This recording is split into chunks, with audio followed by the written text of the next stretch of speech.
Seattle, Fight Night, MMA. Joe Pyfer cheated on his girlfriend. Redemption arc. Joe Pyfer tried to, well, I don't want to. Israel Adesanya. Maycee Barber is, I think she's breathing, right? Is she breathing? Maycee Barber wins a Golden Globe. For the algorithm, Nico Price laid down for another highlight reel.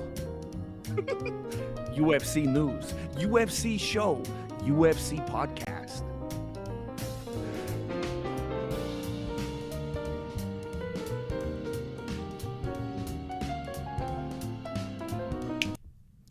Hey, Jesse.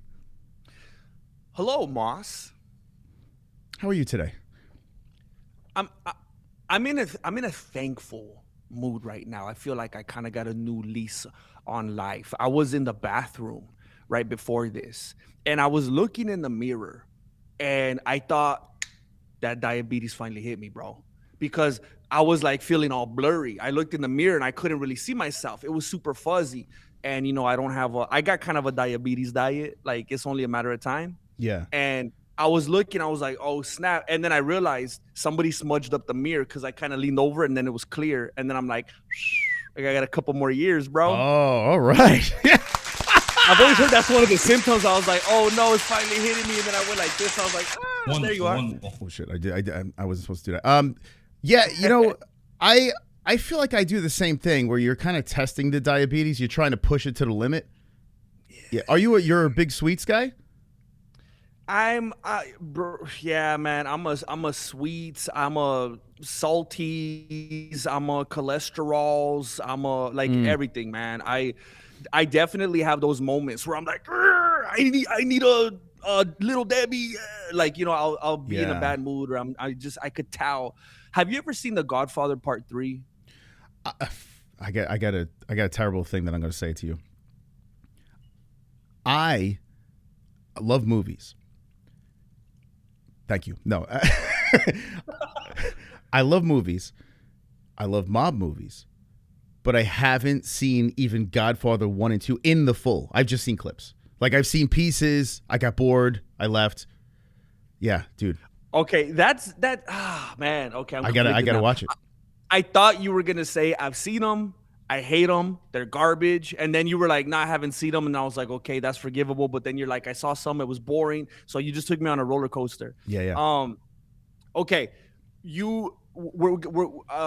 ladies and gentlemen, we will be watching all 3 Godfather movies on our OnlyFans. We just started our OnlyFans, so please keep an eye out for that. But there was a scene in Godfather 3 where Michael Corleone was like having an attack, and he was like, and I was like, what's happening? I was a little kid, and then he really needed some orange juice.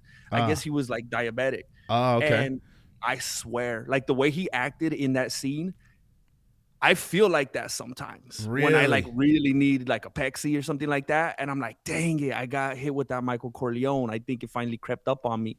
So I definitely have that hankering sometimes for sweets, but at the same time, I mean, I'm downing French fries, Chinese food, pizza. So I'm really not taking care of the temple, you know? Yeah. I want to say this to the 4 million people that are watching this right now. And we're going to get to the UFC because what we said in the intro, this is not clickbait. We're going to get there. But this is more important for a second. I don't know what it is. I think my problem is marijuana. That's kind of screwed me up because I already have these issues. Like I have very similar issues. But after a stream or on an off night, I sip a little my marijuana drink and I have a little fun and I get the munchies. And when I have the munchies, it's like no holds barred. I go for it, man. I go for everything that I can find. I love sweets. I love all sorts of treats. And thankfully, knock on wood, I have a clean bill of health. And I feel like for some reason I have this self-destructive behavior where I'm like, well, I'm still good, so I can keep going in this path. I can keep doing this. You know, like, and that's a terrible way to think. That's like a smoker that just won't stop smoking. They're just like, I'm good, man. The doctor said I'm fine. Puff away. Let's throw the whole pack in my mouth.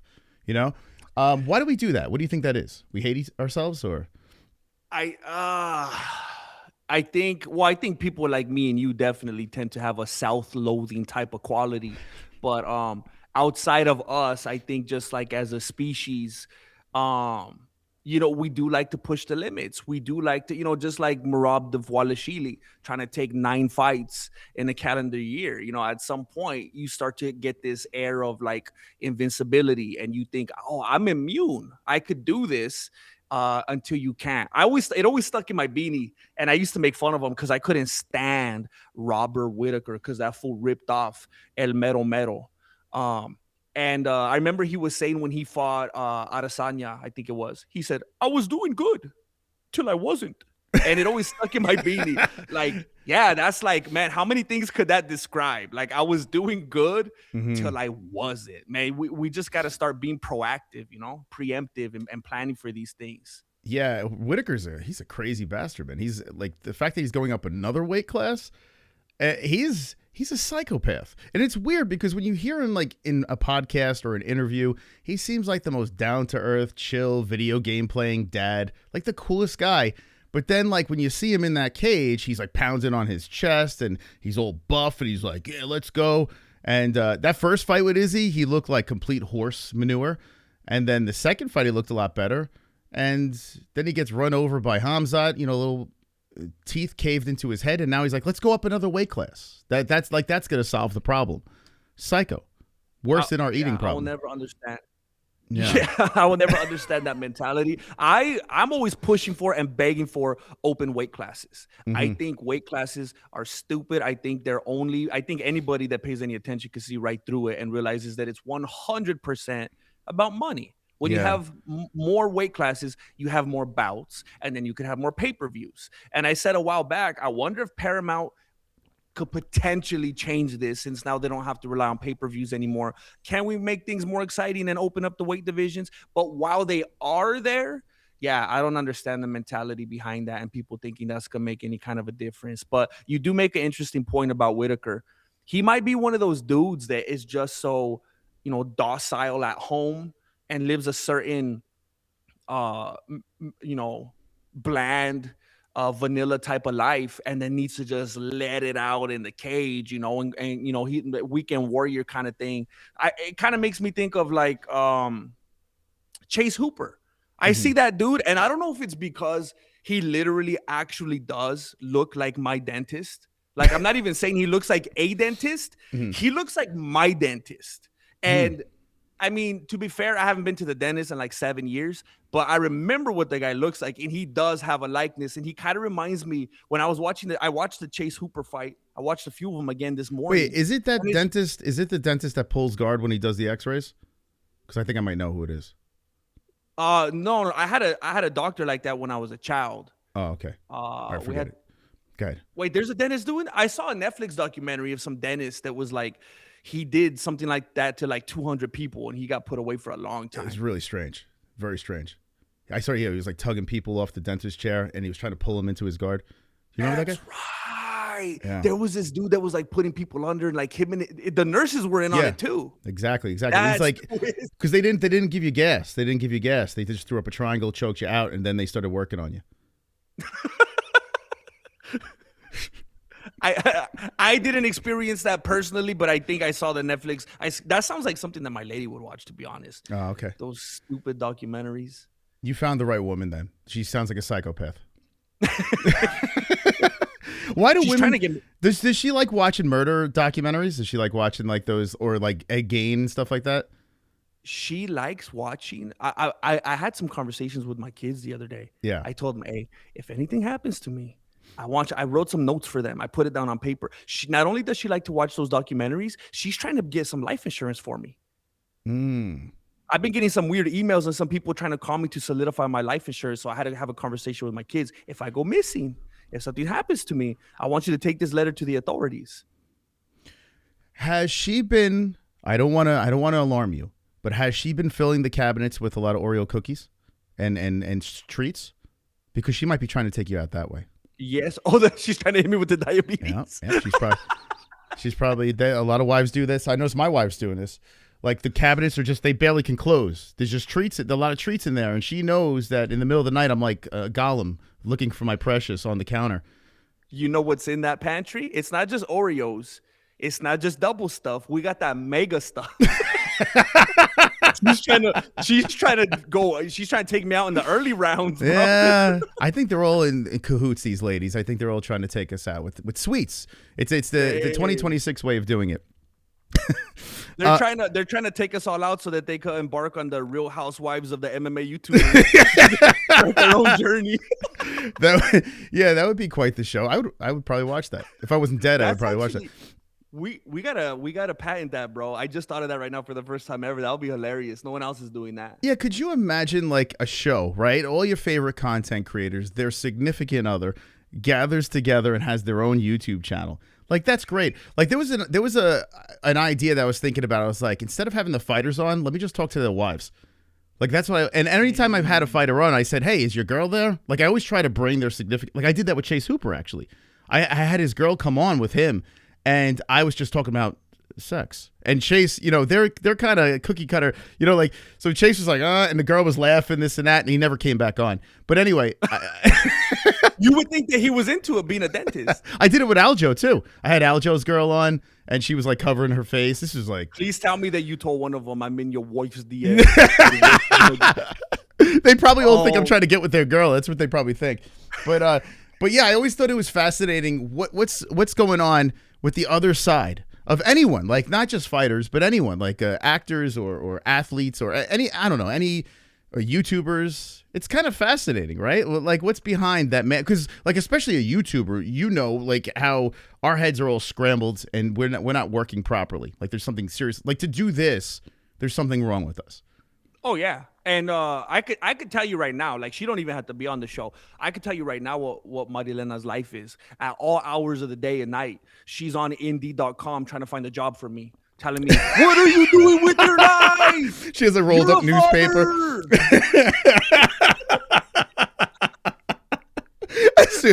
It's so funny. I told my wife, I was like, okay, I'm gonna get up, I'm gonna record this now, and she's like, okay, all right. She's like, hope that goes well. Oh God! I hope it goes better than the last one. Please hit the like button and comment down below. Share this with your friends. Okay.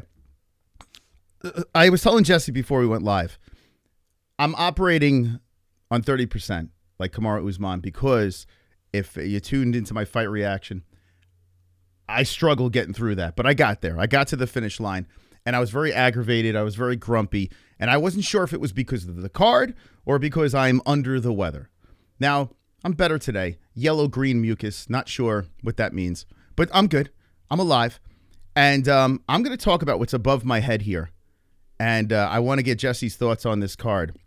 I don't want to do a traditional breakdown of this UFC card, the X's and O's, because that's... This is number one bullshit. Thank you, Chris Cyborg. This card over here made me so infuriated, and I don't want to be that YouTuber out there that's just going to rage bait and get everyone flustered. But then again, maybe I am that guy because last week I said Michael Bisping doesn't belong in the Hall of Fame. So maybe this is a weekly segment. I don't know. But I'm going to put this on really quick over here. I can't believe there's any pushback on that, by the way. Hold on a second. Let me get a little comfortable here. We talking about diabetes and you just went and put the most gigantic Hershey's Kiss I've ever seen on top of your head, trying to take in that sugar by osmosis. I am protecting my brain from this card that's above my brain. I'm protecting myself right now because I got to be honest with you. It's like there's something massively wrong. I looked on X and I saw all these people saying on X, it was the greatest card of the year. The UFC is back, this and that. And as I was watching this thing, I was like, am I watching, is this all fake? Okay, now listen, I don't want to upset the UFC fans out there that still, it's real to me. And I still feel like there's a part of me that believes that. But now, as I watch this card with my protection on, because always wear protection, I'm an advocate of that, I am going to protect my brain from what I'm going to show you right now. And once we're done with this segment, I'm going to make you a believer, and you're going to run to the kitchen. You're going to pull out the tinfoil. You're going to take about half the roll, put it on your head. Your wife's going to yell at you like my wife just did before I went live. And she's going to be like, now I can't make dinner. She wasn't happy. My daughter is like, Daddy, why are you taking all our tinfoil? I'm like, just don't worry. Trust me. I need to be safe. But I just want to roll through this card, okay? I want to roll through this thing, and I want you to let me know in the comments, am I right or wrong? And I know Jesse's going to agree with everything I say, right? Anyway, I'm going to start this with Adrian Yanez. Now, I could be very biased here, but anytime I have a fighter on the show, I'm immediately their best friend. Like, we love each other. In fact, it's just amazing. And Adrian's a fantastic human being, and he's been up and down. This was a guy that was supposed to, be fighting for a title not too long ago, but got the Rob Font treatment, and everything spiraled out of control. Anyway, the Tainara fight that started the card, I thought was great. I love Tainara as a female fighter, but Adrian Yanez, we're going to kick off this thing versus Ricky Simón, okay? This fight over here was a great fight. It was a back and forth fight. The first 2 rounds, it could have went either way. And then the final round, Adrian almost put Ricky Simón in a body bag. It was crazy. The buzzer happened. Ricky's face, he looked like Sloth from the Goonies. I was like, damn, Adrian, how you doing? Like, that's a way to finish a fight. So there was the fucking foil's too tight. Hold on a second. There was the thing that this could be a draw. Like, I can't dismiss it, but round 1 and 2, as I watched this, I felt that it was either split or maybe even Adrian had both rounds. I don't know, but I did feel it was a split fight going into the final round with a 10-8 Adrian Yanez, and that's how you're supposed to say his name, Adrian Yanez, a 10-8 in the final round. The judges ruled this a draw, and if you looked at both fighters, Adrian barely had a scratch on his face, and Ricky Simón looked completely like he looked like he had a food allergy and his whole face exploded. Like, it looked crazy.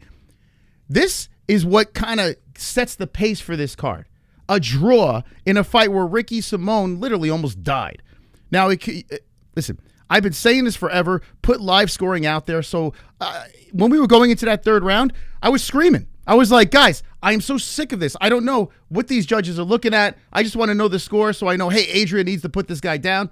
I would be fine if you're scoring it both for Ricky Simón. But instead, the fight is over. They go to the judges. Ricky Simón gets out of this one because it's a draw, and now I'm like wanting to throw everything around. So right off the bat, the card starts off really strange to me. Now, I want to get your opinion on this. I know you said when you were live, had a lot going on, this and that, but we've spoken about live scoring before, and like, is this another case for it, or like, what do you think about this? I wanted to start off by asking you, Moss, do you hate women? I've been asked that a lot. Yeah. I thought you were going to skip right over the first fight, but then you did give them an honorable mention. I just wanted to say, Brasil, she got her butt kicked. Mm-hmm. And I was happy to see that, because I don't know if you remember, if you noticed, it happened very fast. I actually had to rewind it and see and ask myself, did I see what I thought I saw? And I did see what I thought I saw. She went for the glove touch and then threw a dirty kick, like a split second, right? Like she tried to fake her. Mm-hmm. And so Brasil was doing some dirty stuff. And I'm glad that she just got beat up. So I think she deserved that. And what's her name? Tainara or whatever? I love that She's girl. She's on a 12-fight winning streak right now. So she's doing good. She's likable. She overcame that dirty cheater. So I liked what I saw there. But the Yanez? Is it Yanez? So he says Adrian Yanez. We've always been calling him Yanez. And he corrected people? Yeah, Yanez is how you say. He's correct. He's confirmed it with me. He said, yeah, it's Adrian Yanez. But he just doesn't, everyone's been saying Yanez for so long. Yeah. Okay. Then you should tell him he needs to correct. He needs to put that little squiggly thing on top of the end. Right? He should. Yeah. So I was starting to have that suspicion. I know this is nothing original. I've heard other people talking about it. My first takeaway from that fight was it definitely, clearly could have been, and I think maybe should have been stopped in favor of Yanez at the end of the third round. And what I'm talking about when I say that a lot of people are when I say that, okay, hold on, let me stay right here. All right. I think I've heard a lot of people talking about how they think that the UFC and, you know, the refs, of course, working on it together, are starting to kind of handle the ends of fights differently, and whether or not they stop them because of these bonuses that they're doing now. And it's kind of like this weird mind hack, or like this trap where Dana White and the UFC says, we're giving these bonuses now, we're doing these finish bonuses. And now it's like, wow, they're letting some fights go longer than ever before, where they definitely would have stopped these. And it's starting to look suspicious, like if they're just trying to hang on to some money while they're giving the lip service and acting like they're going to do something, and acting like they're going to allow these fighters the opportunity to win more money. But at the same time, they're not actually going to let it happen, because they're going to let the fights go on. So it's a win-win for the UFC. It's a win-win-win for the UFC, because they get to talk about how they're going to pay them more, and there's these cool bonuses. So there's one, they get to talk about that and say that and put that out there, make themselves look good. Two, they have the power to go, we're going to let it go, though. We're not actually going to stop it and let you have the finish most of the time. And three, I forgot what three was while I was talking. Hold up.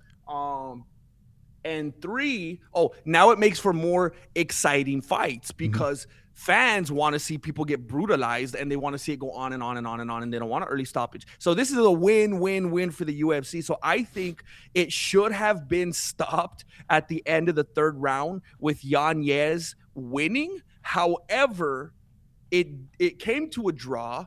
And if it went to the decision, if they weren't going to stop it, this was just a mess all over. I think it should have went to Simone. And I was baffled. Well, you had him 2-zip?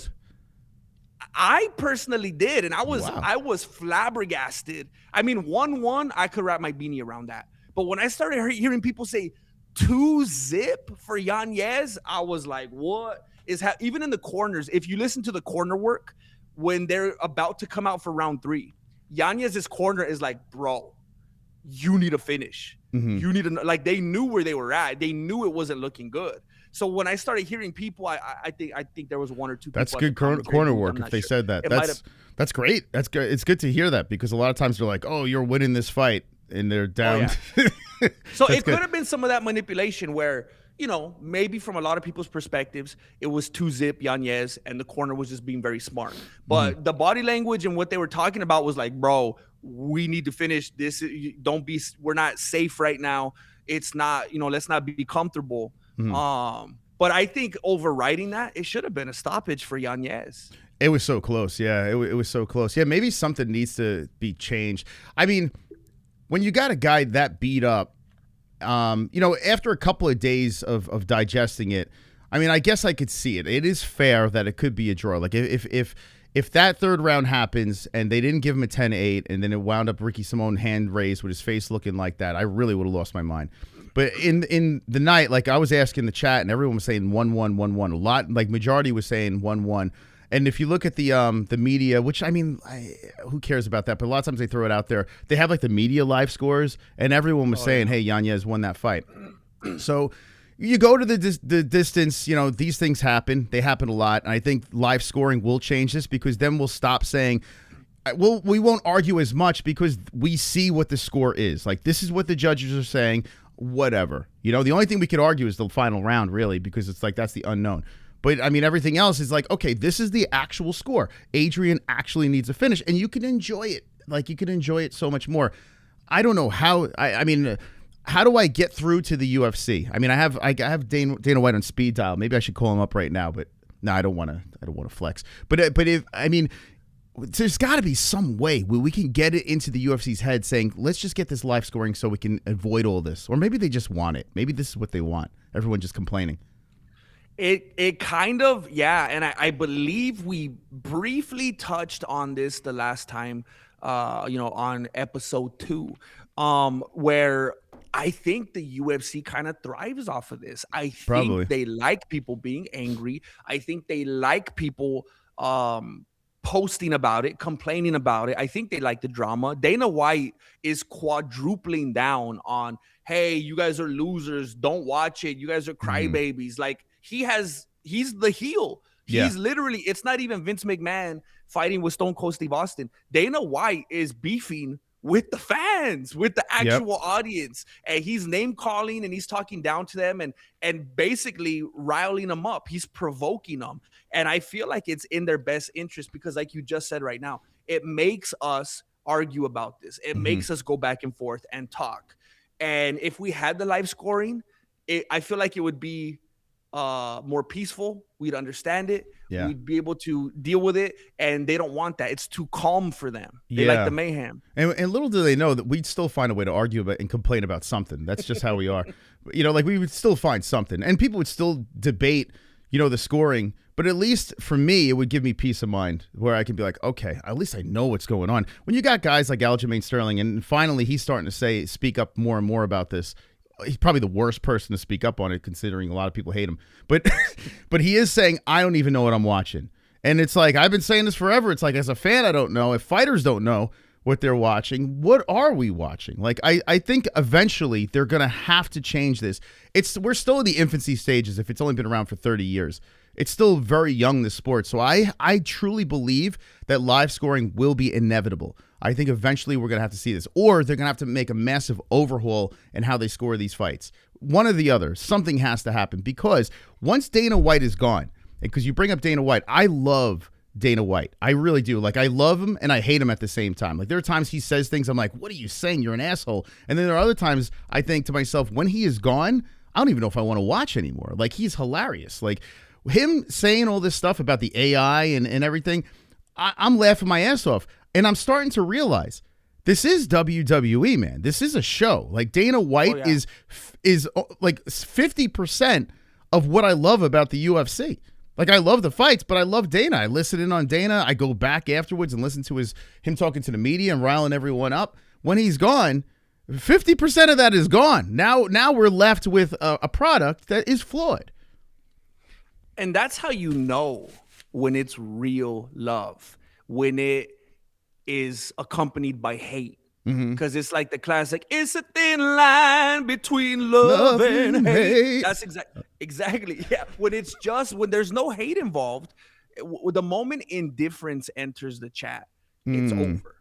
So with love and hate, that's exactly it. It evokes that type of passion out of us. And I agree with that completely. And I think I've been saying it nonstop. I think a lot of what we're seeing is above Dana White. I think he's the face. I think he's the mouth. I think he's kind of like when Steve Jobs, it was like he was the Apple guy, but then the board went and fired him. Like, there's other people at the top pulling the strings and he loses his power at a certain point. I don't know if anybody would ever do it. It makes more sense now that they're at Paramount, and it doesn't make sense anymore to have weight divisions because weight divisions means more bouts, and that means more pay-per-views and more money. Now it's like, hey, you know what's the solution to this bad scoring? And DC was even complaining during one of the cards. I think it was during the Yanez fight. He was saying something like, what is this, boxing? Are we doing why this scoring? Are we boxing? And Fitzgerald or Dom or someone was like, shut up, dude, we're gonna get fired. But the thing is, I think the solution to the scoring, whether it's close scoring, open scoring, let's get rid of scoring. Like, let's make it back like UFC 1, 1993. Let's put them in a cage, lock the door, and wait till one of these dudes finishes each other. Like, Yanez turned Ricky Simon. If you just watch the fight, the two Hispanic dudes, right? Two Hispanic dudes going toe-to-toe, brown-on-brown violence. Yanez turned Simon into a Chinese man. Yeah. That's how you know who won the fight. Forget about scoring, damage, no drama. Yes. That's what I'm talking about. Until someone throws the towel or the dude can't even wake back up. That's what we need to get back to. This stuff is soft. We got water breaks and motivational speeches in the corner. That's what we're watching. Yeah. No, you're right. You're right. Because it is, at the end of the day, it's a fight. And like you said, what DC said, a lot of us have been agreeing. We don't agree much with DC, but that point, this isn't boxing. This is way different than boxing. If you give me boxing, you give me MMA, I take MMA all day. I love it. It's full martial arts. You got everything thrown into one thing. I love watching mixed martial arts. But the 10-point system's got to go. But it's not going to. Like, Dana White is so latched on to this thing, it's not going to go. So that's why I think live scoring should be the fix for it. But I am not opposed to what you're saying here.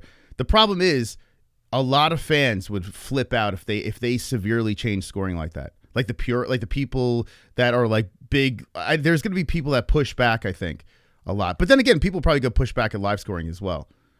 I refer to those people like, yes, what you're referring to, the MMA Puritans who are like, I call them like the fantasy football type of MMA fans, where they get like they kind of get nerdy about it, a little bit cerebral, and they're the dudes that could tell you where like all the dudes on the first fights in the prelims went to high school and, you know, all that kind of stuff. Yeah. So I think people like that potentially ruin the sport because it's like, and it kind of makes me cringe to even say the sport, you know, because back in 1993, I don't think we would have called it a sport. No, I think just like John McCain, we would have referred to it as something closer to human cockfighting. I don't like calling the UFC or the MMA a sport. That's why and when it went soft. And I don't understand the mindset of these dudes that would cry and complain about, oh, we're losing the scoring. What are we? Are we savages? Are we animals? Yes. Yeah. That's why we wanted to watch it. That's why we weren't watching football or baseball or hockey or whatever. That's why we wanted to watch these two dudes beat the life out of each other and having all these politicians complaining. That's what fighting is. If you guys don't like that, if you like the 10-point scoring, watch boxing. Yeah, 100%.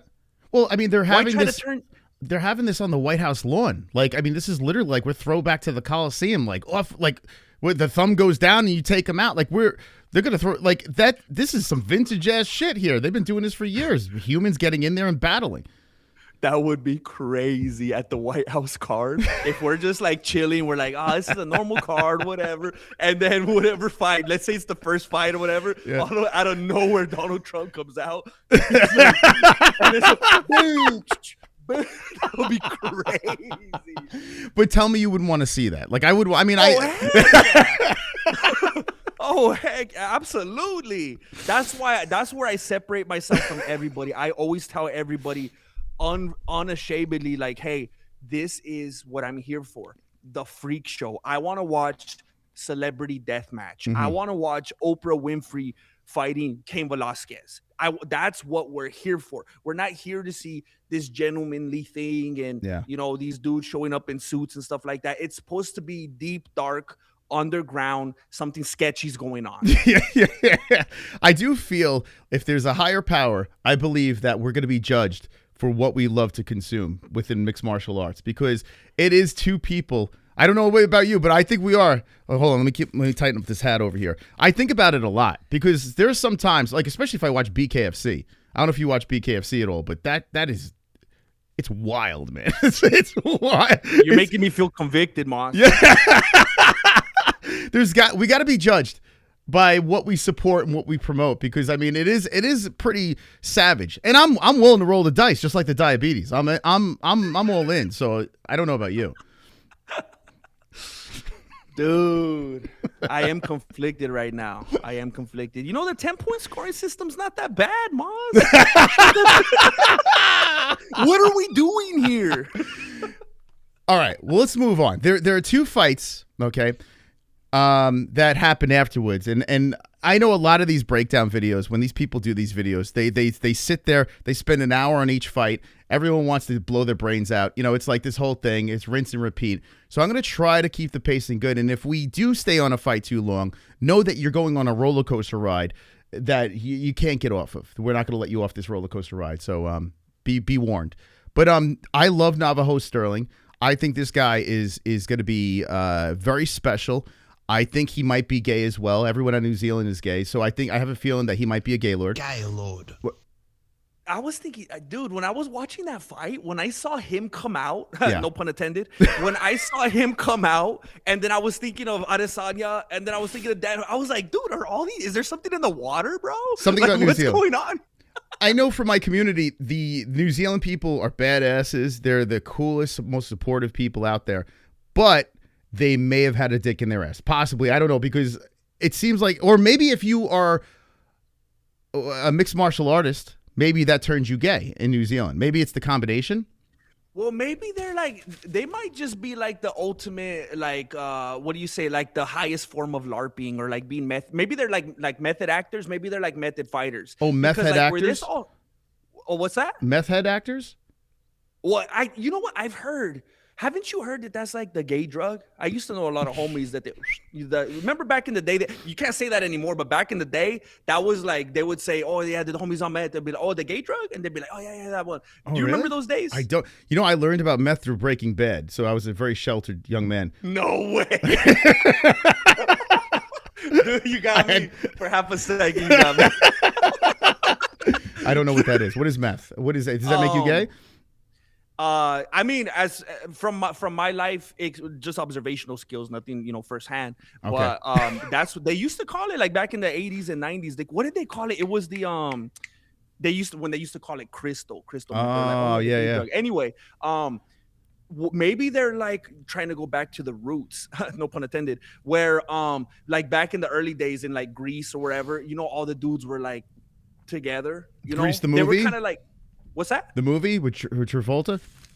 Oh, I mean, on that too. I mean, I heard they had some crazy cast parties back there. I don't want to speak ill of the dead, but like, Kaniki and some of them greasers, they were all theater kids, they were trying to act like roughnecks and hardcore, but they were Have you ever snapped and walked? Have you ever done that at the same time simultaneously? I've definitely done those things individually on numerous occasions, but never at the same time. Never, yeah. Like not many, like you don't really see guys do that these days. Like just like walking and snapping. Nah. And I can't. I don't know why. I could snap real good with my left hand. I can't even snap with my right hand. Really? So you're kind of bringing up something that's a little bit triggering to me right now. Okay. It's something that I've been ashamed of my whole life. I can't. Like I try to hide it. I try to compensate with this one. So I'll fake it with this hand. You pretend but you make the sound with your other hand? Yeah. That one's doing nothing. This one's pulling all the way. You just hope the music's really loud at the party and no one can. Damn. Good thing no one watches this. Okay. My theory is that they're trying to go back to like the Roman Colosseum days, because back then, you know how they talk about Olympic Village and everyone's like hooking up with each other. Back then, they were doing Olympic Village type stuff with just nothing but dudes. You know what I'm talking about. They would like fight naked. Yeah. And then so I've seen Spartacus. Maybe that's what, I don't know. Maybe they're trying to draw from that. Otherwise, I don't know what's going on in New Zealand. I know they like to train in what's that place with all the lady boys? Thailand? They like to train over there a lot. I don't know if there's some kind of... That is true. I don't know if it's contagious. I don't know. It could be contagious. You know what? I think being gay, and if you're gay, it's fine. I have a gay brother-in-law. He's a great guy. But if... I think it is contagious. Is he from New Zealand? Because when we had Thanksgiving when we had Thanksgiving, he was there with his significant other. I sat close to him, and I was like looking at him, like, is he good looking? I can't figure it out. So it might have been. I might have been. That's why I keep this hat on to stop the gay. But anyway, let's move on. You were gonna say, is he sitting too close? I'm like, why is my leg getting rubbed right now? This is weird. Is this contagious? But no, it's a complete joke. Thank God he doesn't like MMA. So Navajo Stirling, I think he's pretty good. I mean, there's really not much to say. I think he's a really good prospect, and I like how they're bringing him up too. They're not rushing him. They're bringing him Bruno Lopez. Casey O'Neill. we don't talk about Bruno. Is that, do you like that? You have kids, right? We don't talk about Bruno. No, I don't. What's that? Oh, dang it. It's from a kids movie. I've seen it a lot of times because I have kids. It's not weird. Is Bruno like a pedo or something? Like why do we not talk about him? So Bruno, he might be. He was like the sketchy uncle, actually, and he would like hide in the walls and stuff. He might have been. It might have been like some kind of like, if you look into it deep enough. You know how sometimes you go back and watch the Rugrats as an adult, and he was like, man, there was some sketchy stuff in there. It might have been one of those things. Oh yeah. But I did want to mention something that I think was hilarious about the Sterling fight.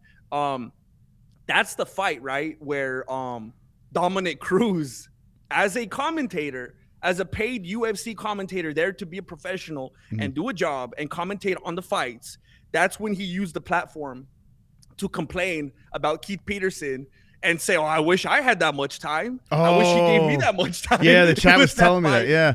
Where he was airing out the dirty laundry. And I thought it was hilarious because man, he did let it keep going and going. It was almost like if he was like a vindictive kind of thing, almost like an ex trying to get back at you, like posting all them Instagram photos on the carousel or something. Like, it was too much. He overdid it. It was like so obvious. I tell you what, though, I don't blame Cruz because I still have PTSD. I think Cruz got hosed with Henry Cejudo. I really do, man. Like, I don't know. Like, maybe it's a bias. Maybe I'm not a big Henry fan. Maybe that's what it is. But I thought Dominic has every right. But it is true. He's on another level of petty. And to say it on the broadcast, how many years later? That was a weird place and time to say it. And again, Keith Peterson in that moment made me feel like I felt during the Yanez fight, where it's like, okay, there's two things maybe going on here. I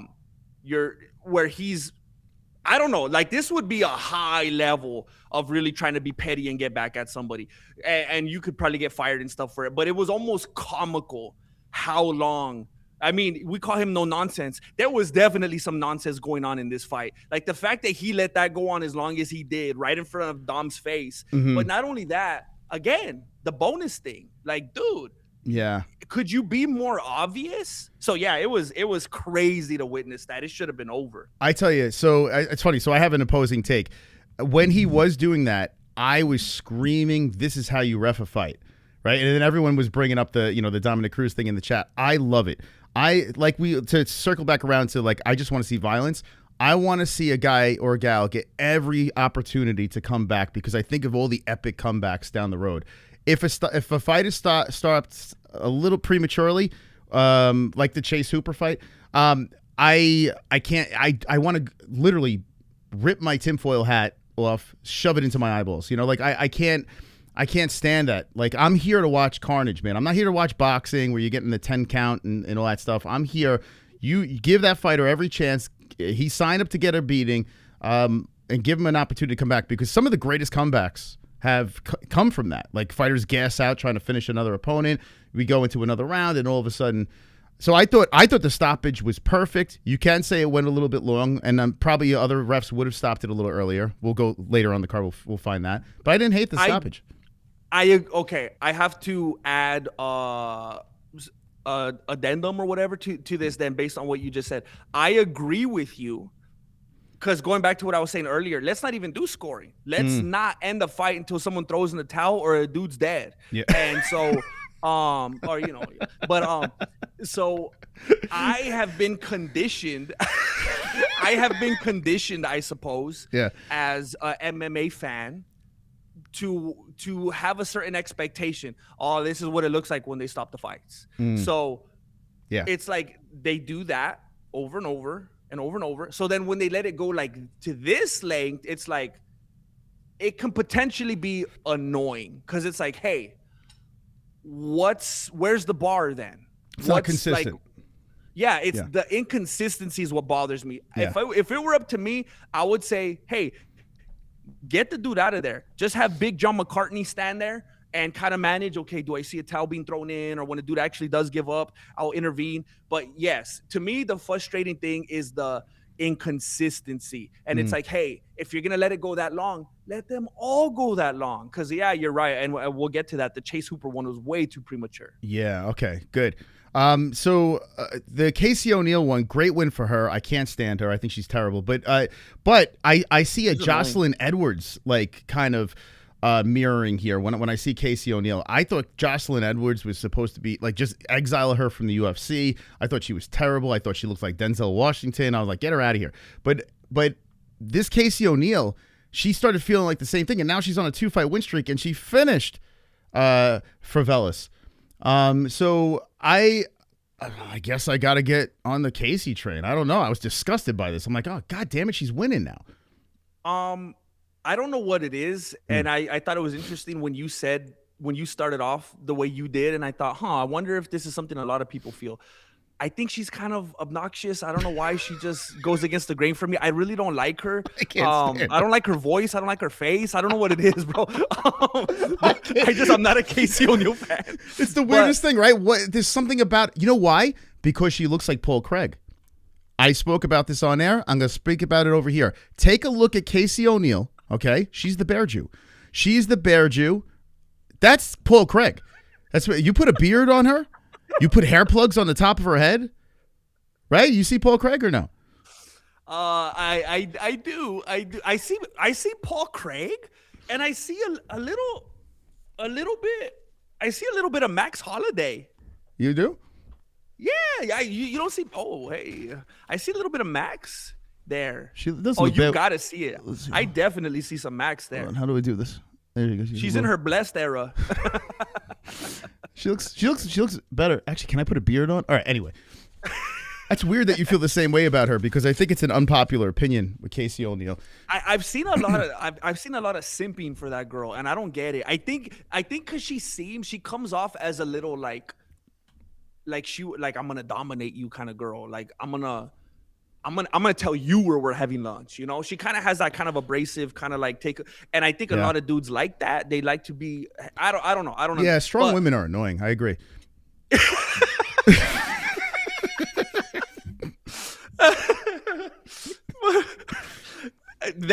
So to go off of that, I refuse to give her any credit because the opponent that she had, and let me remind myself of her name, Fernandez. She didn't bring anything to the fight. Yeah. I don't think she really gave her a real challenge. And if the UFC is seeing that a lot of people are clearly liking this girl O'Neill, then maybe they're gonna give her some layups. Maybe they're gonna let her come back after a year and a half off or whatever, and do her thing and get people excited. So yeah, I'm not gonna give her anything here. I refuse. Me too. I'm with you on that. I 100%. I mean, I don't know. It's like, damn, I made this mistake with Jocelyn Edwards, and now I feel like Casey O'Neill is doing the exact same thing to me. And I wish they would both jump in a car together and ride off a cliff, but it's not going to happen. She's going to keep winning. And that's a little severe, so I'm only kidding. Who's the ladies that do that? Is it who's Thelma those ladies and that hold hands and Louise? Thelma, you want them to Thelma and Izzy? I don't think it's that mean. It's kind of poetic. Just right off a cliff. Yeah, that's, you know what it is. You're right though with the simping thing. I think that is one of the reasons where I'm like, I don't know, I don't get this, so I'm gonna hate. I'm not gonna hate. I'm not gonna like her. I hate saying hate, and now I said I hate saying hate. So if I hate, anyway, hate I feel like is a little extreme. Yeah, you know. I agree. Yeah. What about these two big guys, Tabora and Mr. 40-year-old versus Fortune Cookie? What'd you think about that? Dude, I mean, obviously Bruce Buffer stole the show on that one. Now, I do think it was a good story, man, because and I thought it was interesting because you said it that this fight definitely gave you some WWF vibes here. And not this fight, the whole event. And I thought it was interesting because it's like I feel like in a lot of ways different fights were bringing that WWF element to the table. And I was like, what a story. This dude Fortune came in. I don't know if you heard this because I know we talk to the people in the chat a lot and sometimes we get distracted. Apparently Fortune came in like the Undertaker, the dead man. Did you know that he died? All I know is he's a can from Bellator and PFL and somehow got a win in the UFC. That's all I know about this guy. So apparently he was in college. Yeah. He was NAACP national champion. He Division II, but still he was a champion. And when he was weight cutting, he died. He had a severe weight cut and he had complications and he died. Is that an excuse for being fat? Is that like he uses that as an excuse to have that body? Are you a Tabura fan? What's going on here? I was rooting hard for this dude. He came back from the dead. Yeah. He came in like the Undertaker / Lazarus, Division II NAACP champion. He did his thing. He got disrespected by Bruce Buffer. He's getting disrespected by Moss. I don't understand what's happening here. But it is true. Like going through this card, and Bruce is usually a trained professional. By the way, did you notice what Dana White said at the press conference? So he spoke. They talk about Joe Pyfer wanting to commit suicide, and then he says Bruce Buffer probably wants to commit suicide after making that mistake. He said that Buffer wanted to David Carradine himself like right after, like 2 minutes later. This is why this is why Dana White's a national treasure. We can't get rid of him. Like, he has zero self-awareness. He has no idea. Like, he just says whatever. He's got to stick around. And then, like, right after that, he kept joking about it. Yeah. He said that Bruce Buffer almost hung himself. Yeah. And then he didn't have that moment where he was like, a little bit after that, he was like, yeah, that dude was in like intense therapy. He kept making fun of him. It's like, oh my God. Here's what happens, and I'll touch on this super quick. Yeah. It happens with certain people, especially in the MMA community, where there's certain people that people are conditioned to believe, I'm supposed to blindly forever hate this guy.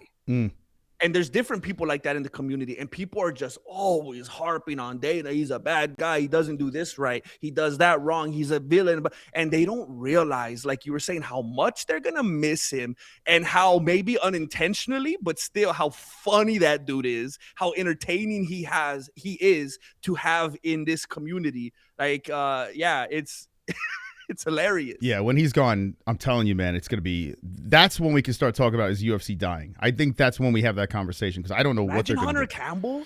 Oh Imagine that dork being up there at the front. I wouldn't watch any – from the MMA nerds. I wouldn't watch any media scrum. I wouldn't care. Like, yeah, I don't even want to think about it.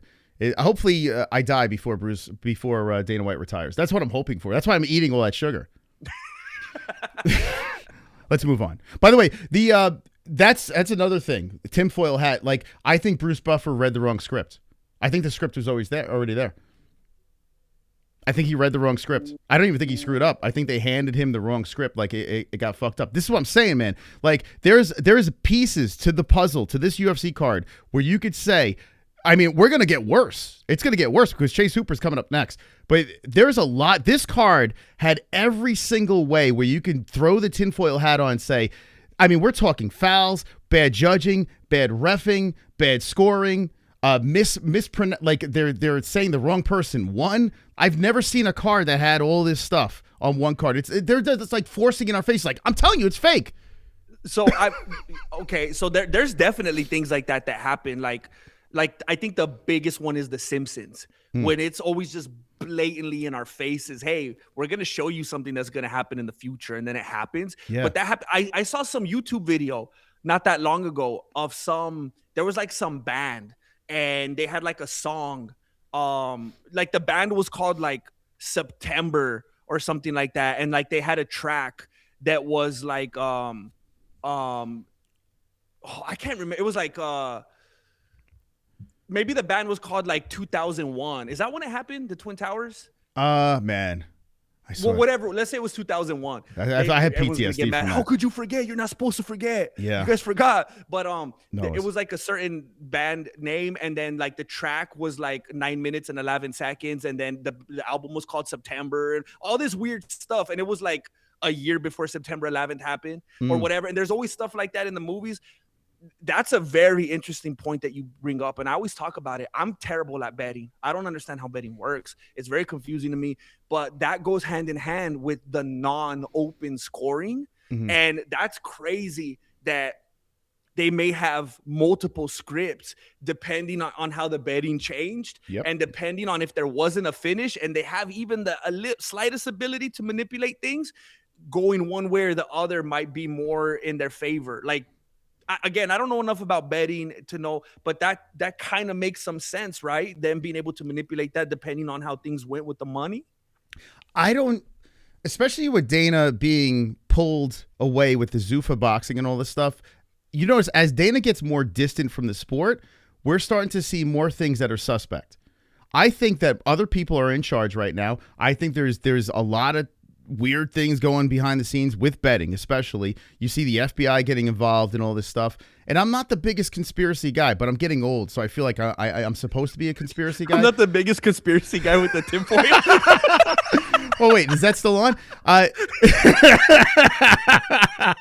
But I'm fully in now. Like I'm fully invested, man. Like this thing is very expensive. I bought this at the conspiracy store. I didn't even make this. I lied before. But this whole thing is like it's getting progressively worse, or maybe I'm becoming more aware of this, or maybe I'm just old and senile. It could be. You could answer in the chat, but the comments. But I think as Dana gets more distance from the company, I feel that this is when the greed gets involved, and you know, you got the big, you know, hey, we need to make money this way and that way. It's just very strange. Chase Hooper, they stopped that fight too early, and people are like, well, Chase didn't really argue this and that. Chase is a good dude. He's not going to sit there and start crying. He's a fucking good guy. This is the second fight in a row where I believe. Now, the last one against Hernandez, I think that Chase, I mean, I could see the argument both ways, but I still think they stopped it early. This one here, bro was rolling over, pulling guard. Like, the ref literally says, yo, can I get in? Like, he actually tapped in. He's like, he thought it was like some sort of like tag team match or some shit like that. And this dude got injured from the ref. Did you see that? This dude, yo, Lance Gibson said, I got a scratch from the ref. The ref was like, yo, let me get in there, man. I never even seen this ref before. He's like those mystery. It's like Star Trek when they bring in the guy and then they kill the guy. That's where this ref came from. Like, he just came in, like, no one even knew who this guy was. And he jumped in the middle of the fight. It's like, it's over. I've seen him before. He's a high level exec from Endeavor. Makes all the sense. Crazy, right? Yeah, you're told. I completely agree. I don't care at all about Chase Hooper. I don't dislike him, but I have no, like, I've never made a big deal about him or rooted hard for him. Nothing like that. I got nothing invested. But when I was watching that ending, it was like, dude, like the total, like, hey, where's no nonsense Keith Peterson when you need him? It was crazy. And then like you said, I believe it was Dominic Cruz. No, it might have been DC who said, well, it's hard to argue with the stoppage when the fighter doesn't even argue. And it's like, what kind of reasoning is that? That's stupid. That doesn't make any sense. Every fighter has different types of character and personalities. Yeah. They know it's not going to change anything. Like, it's like when you're in the NBA and you argue with the ref. All it's going to do is put you on his radar, and then he's going to be even madder at you next time. Like, it doesn't mean anything. So Chase is not that guy. Over. Yeah, he's not that type of guy. And like you're saying, I mean, dude, I rewound it and I rewound it. I did it again. And I'm like looking at it as closely as I can. Chase Hooper was like posting. He's going for the leg. He's doing this. He's getting on. He never had that moment where he's going limp, where he's out, where he's giving up. Not even close. Now, that other dude, what was that dude's name? The other guy, Bruno Lopez. We can talk about Bruno now. This dude, he was limp all over the place. This dude was like someone, they'd use him as an example, like in a Blue Chew commercial. This dude was floppy. He's like one of those dudes at the car dealership, man. He had nothing. Like, if you compare that to how the Hooper stoppage, that's shameful. There's where you see the lack of inconsistency. Yeah, that's the problem. We saw one extreme and then we saw the other extreme. And it makes you say, okay, let me scratch my tinfoil hat right now, right? I mean, something's not right. Something's not, and it just continues throughout this card. This is not even it. There's more. There's like more to, like, it just never stopped. I was like, what the hell? Wait until we get to stick around. The Izzy fight, wait until you hear what I got to say about that, because your head is going to explode when you hear about what I got to say about this Izzy fight. But anyway, we got to get there. But anyway. Coping. Lance Gibson, I don't want to take anything away from Lance Gibson because he had a great performance. Every time there's a fight that stopped early, these poor guys get the shaft. You know, like Lance Gibson, I feel for this. He was getting booed and shit like that. Like, I mean, it's just like, guys, man, he's not the one that stopped that fight. You know, like, I don't know. I feel bad for those guys, but great win by him. Terrible stoppage. He seemed like the nicest guy. And he's like, dude, I'm from here. I'm one of you. Then he looks in the crowd and sees everyone's white. And he's like, oh, okay, wait, hold on a second. It doesn't matter. But let's move on to the next one. This was a pretty good fight, a bloodbath. I'm glad that you went back. You actually did your homework and went back and actually watched the fights. That's actually really cool because I've done that, especially on cards. Like this card, I can't even go back and watch. I was so livid by the time it was done. Plus, I finished pretty bad in my goat milk pick'em league, so I don't want to talk about that. But I personally don't bet anymore. I stopped betting. And even though I had a gambling sponsor for a very long time, I stopped betting on purpose because I really want to have a clear head. Like, if I win my goat milk, I could brag this and that, but I don't care. Like, I do the pick'em league. It is what it is. when I want to be focused on the fight, and I do have biases because I do like specific fighters, so I am still a fan. But ultimately, I want to watch this thing and be as pure-minded as possible without gambling involved. And I see it way different now. It's way, way different. When I was gambling, I was super biased. Super biased. The ball didn't bounce my way, I started crying. But now, seeing it without the gambling involved, dude, it's way different. I don't know about you. Have you ever gambled on the UFC? No, I wouldn't even know how. And some people like make fun of me for it. I was talking about it a couple streams ago, and I know this is gonna sound like super like kindergarten. I was like, I don't understand the whole plus thing and minus and what that means, and how come the dude that is the one that they think is gonna win has a minus? Shouldn't he have a plus? Isn't that the positive? Like, I don't understand betting at all. The only thing I've ever bet on, I went to the casino one time and I played bingo. That's like the most I've ever done. Okay. Well, I mean, plus and minuses are good because if you're making predictions or you kind of understand where the odds are going. So, right, a plus is the underdog. Right, so anytime you see a plus next to the number, which is weird, plus should be the favorite, right? You would think. Like when I first started, I was like, wait, shouldn't plus be like, okay, this guy's good? No, plus means that guy's dog shit, and the other guy is I don't know what's the opposite of dog shit? A unicorn shit? Dog food? Or no, I don't maybe. know. Oh yeah, maybe. Yeah, I don't know. I couldn't think. But anyway, yeah, so minus is the favorite. So anytime you see a minus and the number's super high, that means a big favorite right there. It is good to know. Like, it's helped me, kind of break down fights and whatever. But anyway, regardless, this fight over here, we got our blood. We got it. But, well, you got to go with the fouls? You going to talk about it? I was gonna say, how did we? Well, we had some of it before. I was gonna say, how did we get some of that blood? From a dirty, rotten foul. Yeah. Get the hat ready, boys. I got it under here. I got it under here. It's marinated in there. Okay. I have a theory. Yeah. And people could do with it what they will. I know it sounds like a little bit of a stretch. I have a suspicion that the majority of that blood that we saw on the canvas actually came. Let me look at this because I forgot the guy's name already. Vagina? No. No. Now I'm thinking about Paul Craig.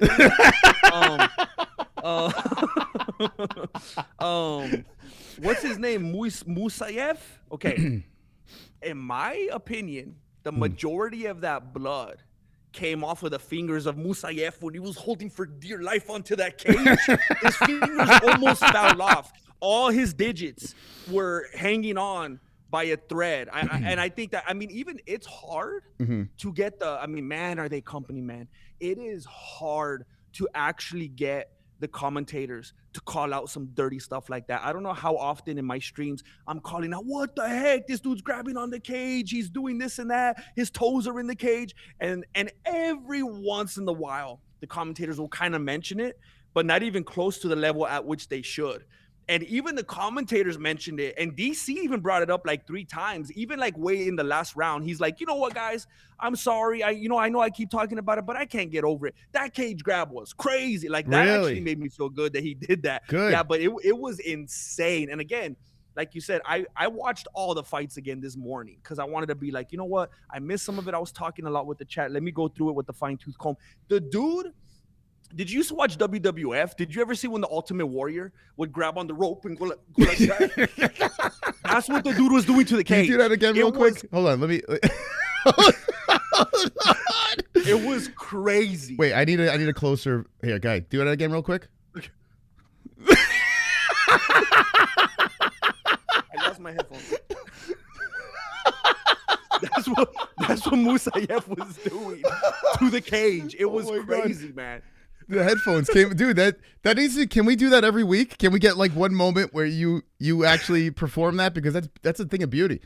I could find a way to integrate the Ultimate Warrior into every video. Yes. But that's my suspicion. I think that's where the majority of the blood came from. Yeah. I listen. We're talking about corruption and all this stuff. How are we in a time where when you hold the cage, there's not an instant point deduction? Like, you're literally, any sport you foul, you're penalized. And in mixed martial arts, they're like, a warning. I didn't see it. There should be replay on that shit. There should be, like, if it leads to that sort of carnage that happened over there, you mean to tell me they can't say, hey, man, that's a foul.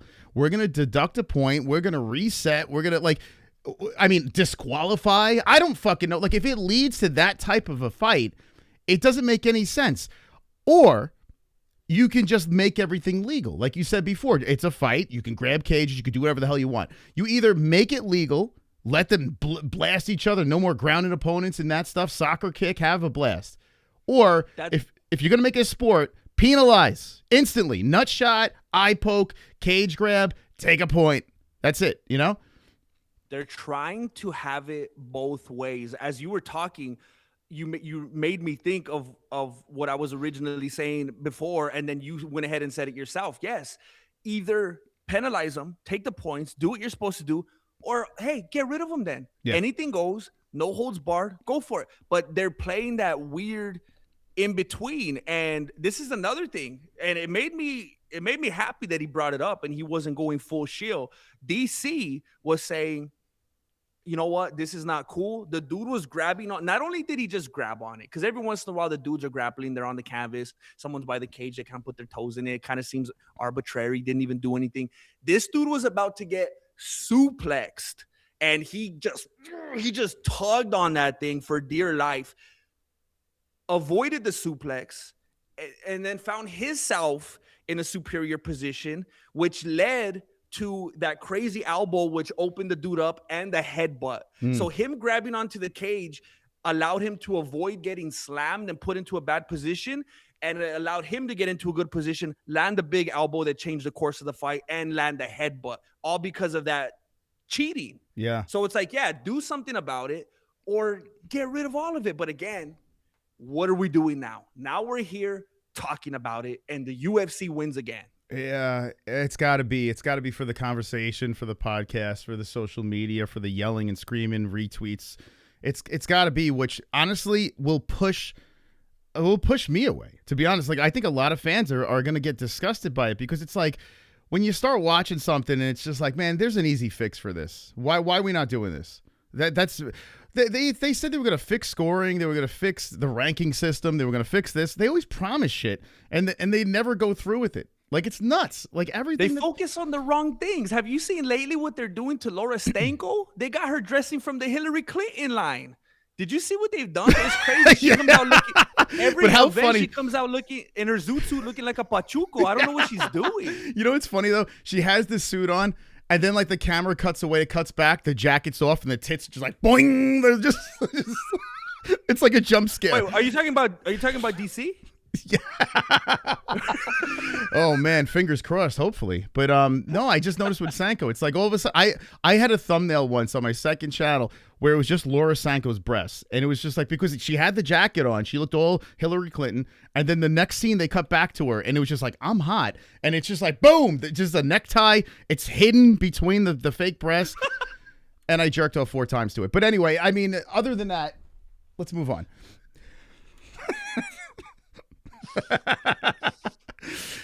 You ready for this? Terrance McKinney bounces back. First round finish is like vintage McKinney. Here's the funny part about this fight. You ready? Not one punch landed on his face. There was 475 punches, all off the fucking arms. All off the arms. 475? Yeah, 475 punches. I counted each and every one. 475 punches. All not significant strikes. I think Kyle Nelson took a dive. He went in there and said, hey, I'm just going to stand there and let you punch my forearms. Then I'm going to collapse to the floor. I mean, actually, no, the head kick was off the arm. The head kick that dropped him was off the arm. I talked about that as well. Yo. Yeah, it hit his arm. So it got off his arm. He got off balance. He went down to the ground. He covers up. Every follow-up shot, arm. Fight's over, right? I'm like, dude, I've never seen a finish. Never land. Not one shot on the face. I was talking about that during my stream as well. 100%. The kick that knocked him down landed on his arm. Yeah. He blocked it. And then when they went down, it was all on the arm. And I think there was maybe like, okay, now this kind of goes against what you're saying here a little bit. There was one, maybe two, right on the back of the head, serial gain style. Oh, like, really? Not legal. I got to watch it again. From what I recall. So either way, still, you're right. Nothing was. I didn't see anything land over here because all I saw was arms up, and it seemed like it was going. Nothing pop, pop, landed pop, pop. here. It was all arm, yeah, boom, boom. And so look, now I might be throwing a little bit of a wrench into things here. Mm-hmm. So I don't mean to burst your bubble. Okay. I don't know if there was foul play here. From my observation, yes, Terrance McKinney threw that kick, and it didn't even land good and clean. It was blocked. I realized what it was that put I'm blind. I got to keep looking at my phone for these dudes' names. Nelson. Nelson. What I figured out what it was that made Nelson fall down. It wasn't Terrance McKinney. This was kind of like Joshua Van and Pantoja kind of thing. Van didn't do anything. It was, Pantoja was a victim of circumstance. So what happened was Nelson tripped on all that blood that was on the canvas. Just the fight right before, there was that mayhem, that bloodbath. It looked like a ritualistic sacrifice had just taken place there. You're speaking of Hillary Clinton. It looked like something like that had just taken place right there in the cage. The very next fight, poor Nelson. You can see Terrance McKinney back him up. He's backing him up to, if you watch it again, he's literally guiding him to that bloodbath on the canvas. Soon as he gets there, he throws the kick. Nelson, it's like a cartoon. He slips on the blood and he's done. So that's what kind of put him out and threw off his equilibrium. All this stuff was just for show. Yeah. But it was the blood. It was the blood that put him. Also, on top of that, you know what, Nelson? I don't think Canadians should fight. I don't think they got the disposition, and it's no disrespect to them. I think they're too nice. I don't think. Look at GSP.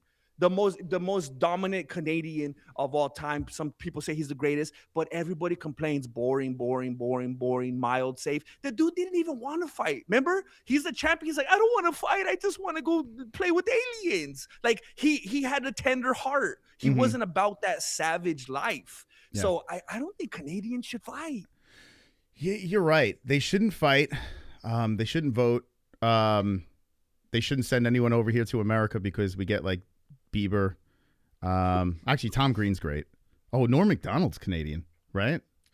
Ooh, forget. Yeah, he's my favorite comedian. But just like, hey, Norm, don't get in the cage though. Right? Like, you want to see Michael Bublé fight? It is funny. Do you remember the Ultimate Fighter Canada versus Australia? And that Robert Whittaker was on that Ultimate Fighter. I didn't watch that one. Okay, it was terrible. And it had Theodoro. Remember the guy that died? The Canadian guy, Elijah Theodoro. He died young, handsome. He was a ring boy. Like, he was super handsome, and he had the flowing black hair. Anyway, he was on that as well, and he rest in peace. But that Ultimate Fighter was brutal. Like, I was like, this is the best Canada's got? This is the best Australia's got? Yeah, it wasn't a very good Ultimate Fighter. So maybe you're right. Maybe Canadians, although Australians look a lot better now. Canadians, yeah, not so much. You just got GSP. I always say this, like, who is other than GSP? Was it Mike Malott? Like, what are we talking? Like, who's the Jazz the Vicious? I mean, can we count Van Damme? He's like, is Quebec like Canada? I don't know my geography very well. I'm not gonna lie to you. Is Quebec and Canada like synonymous? Yeah, I want to. Rory McDonald would be next. Never won a championship. Okay. I mean, maybe Rory, but I mean, that's like we're trying to figure it out. Right, so there hasn't, other than GSP was he was an anomaly, man. Why can't I say? Hold on, anomaly. 30%. I'm working on it. Anyway, Nelson, I went and I looked at his record and seeing what was going on most recent. I don't know if this was a lob for Terrance or what. He seems like the UFC loves him. Probably wants to do their thing with him. I don't know. Maybe it was a little bit of a lob. I mean, it was a perfect storm. Lob, Canadian, blood on the canvas. It was just a perfect storm. Yeah, good win for Terrance. It didn't land one significant strike, but he did a great job. So let's move on to Abdul Malik. Okay, I couldn't have been more wrong with this one. Belgaroui, I made a massive mistake because I forgot that this is the guy that trains with Glover and Alex. I didn't even see the corner when I was I couldn't have seen the corner when I was making my picks because it didn't happen yet. But anyway, I was pleasantly surprised with Belgaroui. How you say his name? I have no idea. I'm trying to remember what I called him. Belgaroui. Belgaroui. Yeah, maybe Belgaroui, maybe. But yeah, he looked great.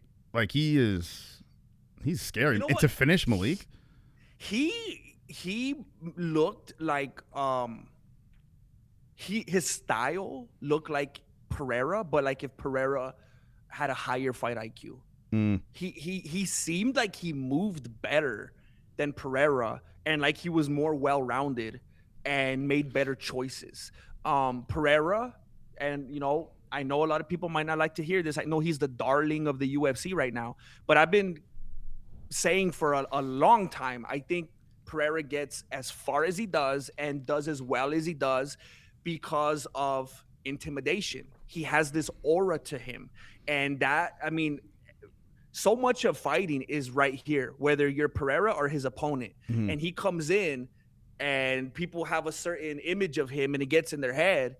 And, that plus his knockout power, he could really put stuff together, his solid leg kicks, but he's not as well-rounded as he could be. And he moves around a little bit awkwardly and he leaves himself open a lot of times and gets hit times that he shouldn't. This dude seemed like a Pereira that's even more fluid and moves with more purpose and more intelligence. If I'm not mistaken, I think he beat Pereira in kickboxing. I think. I remember people in the chat were saying that. So I think he actually... you just reminded me. I know they fought each other. I can't remember who won, but I guess if that's what they're saying. I think. Correct me if I'm wrong. Yeah, they did fight. But a thought that crossed my beanie was that if Pereira fought more like him, with Pereira's attributes because I feel like he doesn't have, obviously, he has everything but Pereira's power. And I feel like if Pereira fought more like him, then he'd have a chance against Gain. Because this dude was very fluid with his style. And I believe 100% that, as I think everybody does, Mansour was absolutely saved by the bow. And, again, since there are rules and they don't let it go till someone gets finished, I don't want to push for early stoppages, but it could have been stopped, and some people might say should have. It was like perfectly, like when Beltran would have stopped him, it was like so perfectly timed with when the bell rang anyway. So it was tight, but yeah, that guy got lucky. Yeah. I mean, the only thing I could say like that is a question mark is Malik is still limited with his fights. How many does he have? I think he's undefeated, but he had how many fights? Malik.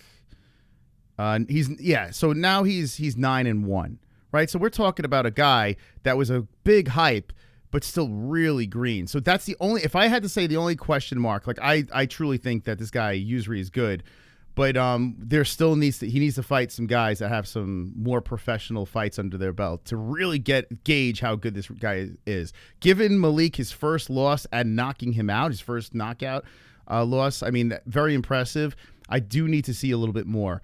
He doesn't have the aura of Pereira. He doesn't have that. And he kind of looks like a sea lion with a beard, which I don't think he'll ever, like, he looks like he should be in SeaWorld or some shit like that. But I think if he can get some wins, beat some guys with some, a little bit more behind them with their professional record, then we can really gauge on how this guy is. But he's interesting. 6'6", big dude, man.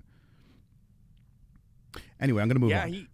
It was just a bad night. It was the dude's green and the other dude had the best night he could have had. It was just the wrong timing. Yeah. This Julian Erosa, this is another dog doo-doo pick by me. I thought the veteran nature of Julian Erosa would have been enough, but Douglas, I didn't know he was a serial killer. I had no idea going into this. I didn't know that this guy's like some sort of butcher or something. Like, where did this guy come from? His mentality was insane. That dude didn't come to play. He definitely had that serial killer mentality. I basically have one thing to say about this fight. Okay. It was wild to see it again. We need, just like we said recently, hey, Michael Venom Page, MVP, change your name, bro. Like, you can't carry the MVP. Julian Erosa, I think we need to change his name to Julian erosion. I mean, just the way that this dude was, it was like fighting with your little cousin or something. It was embarrassing. It didn't look like it looked like he should have been fighting at the local casino. This is crazy. So do you think he took a dive? I think he took a dive into mediocrity. I think it's like when so you could go two ways with this. And like you said, you could go with the veteran pick. I think he's eroding. I think it's Julian erosion. I think that's what we're experiencing right here. And I don't think it's going to trend in the opposite direction at any point. For years, I thought him and Billy Quarantillo was the same person. And I messaged Billy and I said, is it true that you are Julian Erosa? And he confirmed he is not. He is actually Billy Q, and this is Julian. I still think they're the same person. I think they figured to get two shots at it, like the same guy. It's kind of like Sinners. Like the two Malcolm B. Jordans, I still think it's the same guy over here. It didn't work out for Billy Q Saturday, so now he's gonna go back to Billy Q and see if that works. The squid, but yeah, dude, Douglas looks he's put a star next to that guy. I want to see more of that dude. That's all I got to say. You have anything else on him? Brazilian cowboy. Nah, he was dominant and he looked exciting. He's got his little character about him with his cowboy hat and the gunslinger and everything. So yeah, keep an eye out for him. A little mustache. He looks like Cheeto Vera if he was good. Little Cheeto in there. I also saw a little Dennis Bermudez in him when I was watching him live. I was like, remember Dennis Bermudez, the guy with the fangs? He was an alcoholic from Long Island. I met him. He's a nice guy. But anyway, move on. Let's see. What else? Okay. Oh, boy, you ready for this? Okay. So, Michael Chiesa getting the everything. Getting the parade, getting the ticker tape, getting the treatment. It was what a sight that was. Michael Chiesa. If anyone deserves it. And I had people in the chat saying, "Oh, he's home. You got to give it to him." I'm like, "Are you fucking killing me? Are you killing me?" I don't understand this at all. The dude did nothing. Kevin Lee was complaining about it. It's like, "Where's my tribute? I beat this motherfucker." Anyway, Michael Chiesa getting a tribute, and then Nico Price. If you investigate Nico Price, because this guy took a dive against Robbie Lawler. This guy dove against, I'm telling you right now, go back and watch that fight because they couldn't wait to play the highlight reel. Ruthless Robbie Lawler is a G. He's like one of my faves, and it's not his fault, but this guy is a dive machine. He won 2 out of his last 11 fights, this guy. He's still in the UFC because he's the guy that goes in to get murdered by people they want to win for whatever the occasion is. And he goes in there, and he's taking off his gloves. He's like, is my highlight reel going to happen?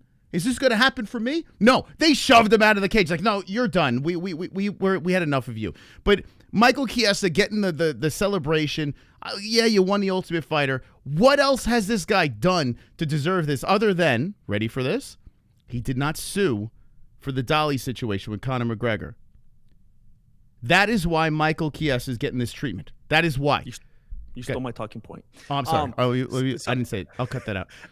I do think that they're rubbing it right in front of our faces because Nico Price has a swimmer's body.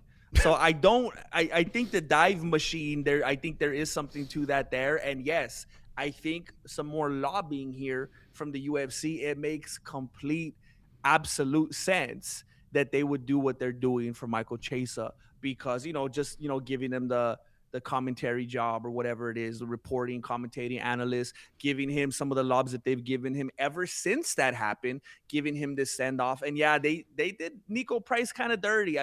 You can't even give him an interview, even if you're not going to make a little montage for him. You can't even let him say thank you or something like that. That was pretty messed up. It was brutal. I don't know. Like now at this point in the card, like I said, I was sick when I was doing the card. I was like this when I saw Michael Chiesa. This is my face. I was like, huh? Michael Chiesa's getting a.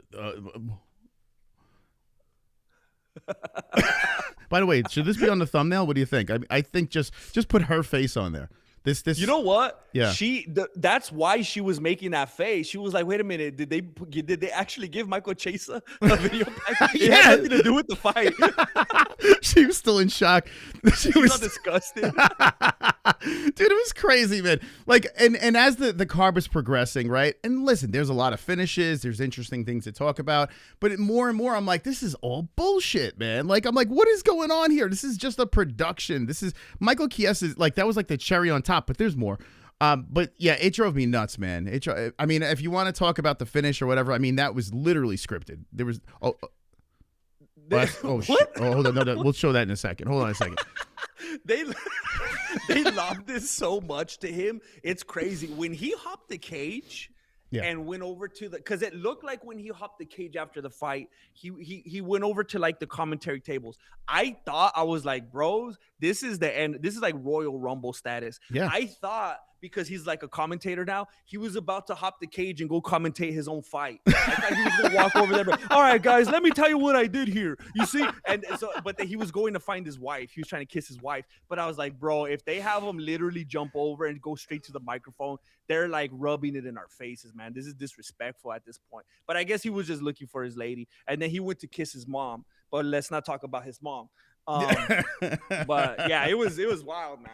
It's crazy, man. Like, and I don't want to, like, I have nothing against Michael Chiesa. Like, this is not a shot at Michael Chiesa. If I was Chiesa, I would have taken this moment. I'd be like, hell yeah, man, yeah.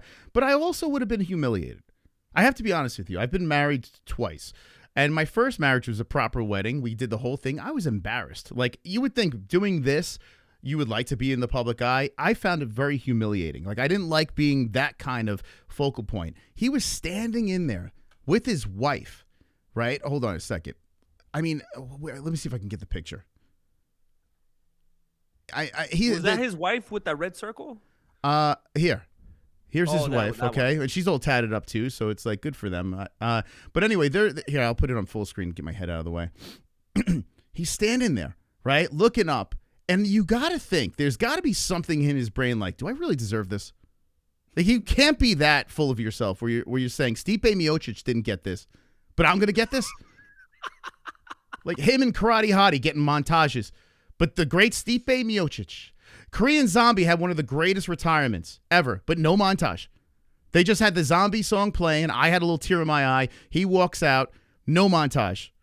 He's in Singapore. The crowd's going wild. But Michael Chiesa gets the freaking, the grandiose exit from the UFC. This is number one bullshit. This is number one bullshit.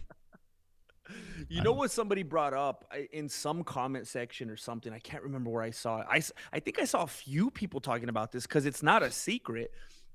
We both touched on it already, the bus thing, the dolly and all that. But even, down the road, even bigger than that, what did that mean? Him not suing, him not making a big deal out of it, that allowed McGregor and Khabib to go forward and like the biggest or one of the biggest pay-per-views of all time for the UFC to happen. If he would have made a big stink and got Conor arrested and pressed charges and this and that, Conor and Khabib wouldn't have happened. Yep. 100%. So it had like a butterfly effect. So this is kind of like, I mean, I guess this is what it looks like to settle out of court. And when I was watching that package, I was like, hey, like, wow, the power of editing. Like, it was crazy. Like, if you didn't know any better, you would watch his video package and be like, man, this guy's the GOAT.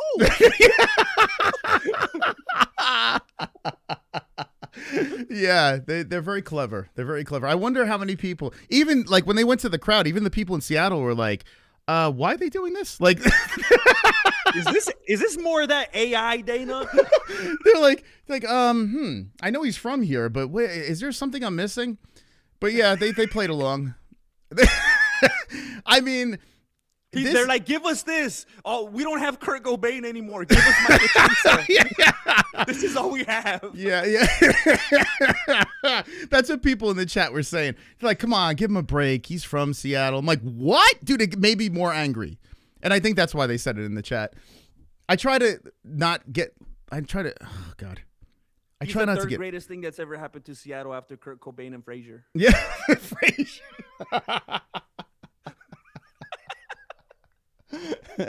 Frazier it wasn't bad. Had its moments. Yeah, I liked it. Okay. I don't know. Is there anything else? It just I don't know. Like I'm watching that and I felt at that point in the card, I felt, and I picked Chiesa I didn't think we all picked Chiesa. I don't know who the hell didn't pick Chiesa. I mean, we all knew he was going to win that fight. So it was just a matter if they were going to show the montage. And when they did it, a part of me died that night. I literally lost a piece of myself. That should be kind of motivating though, especially because of what we do and working with video on a daily basis and having the, fingers on the keyboard. Imagine how good we can make ourselves look if we make our own highlight reels. Like the kind of capabilities we have at our fingertips. Yeah, like my YouTube trailer. It looks so much better than what I actually do. Yeah. All right. Anyway, I don't. Yeah. Let me know in the comments. I want to show someone how good my channel is. I'll be like, man, scope out this video from 2019. Yeah. Dude, I go down these rabbit holes on my second channel. It's so depressing. I did it last night actually. And I just start going from 16, 17 when I actually went out and did shit. But anyway, this Thursday, we're doing something. I don't know if we really can't talk about it, but we got something coming for you guys. I mean, this is like NDA type of stuff, Yeah, very excited. So yeah, guys, stick around because we got something very special coming your way. And it's going to be very underwhelming for you, but great for us. Anyway, co-main event. Maycee Barber, I picked Grasso. Did you pick Grasso too, or what? What are we saying? Yes, I did, and I rubbed it in all those simps' faces. Wow! Wonderful. How easy, right? It's, man, I don't know. I told all these simps in the chat getting totally distracted because Maycee Barber walking into the cage with her Golden Globes. I don't understand why people forget their history, forget their culture. What Grasso, man, I'll never forget. I picked Grasso, by the way. I picked Grasso over Valentina. Ooh, and everybody thought I was crazy. I knew she was going to win that fight. And, what did she say in her interview? A healthy, non-injured Grasso is different. So watch out, Valentina.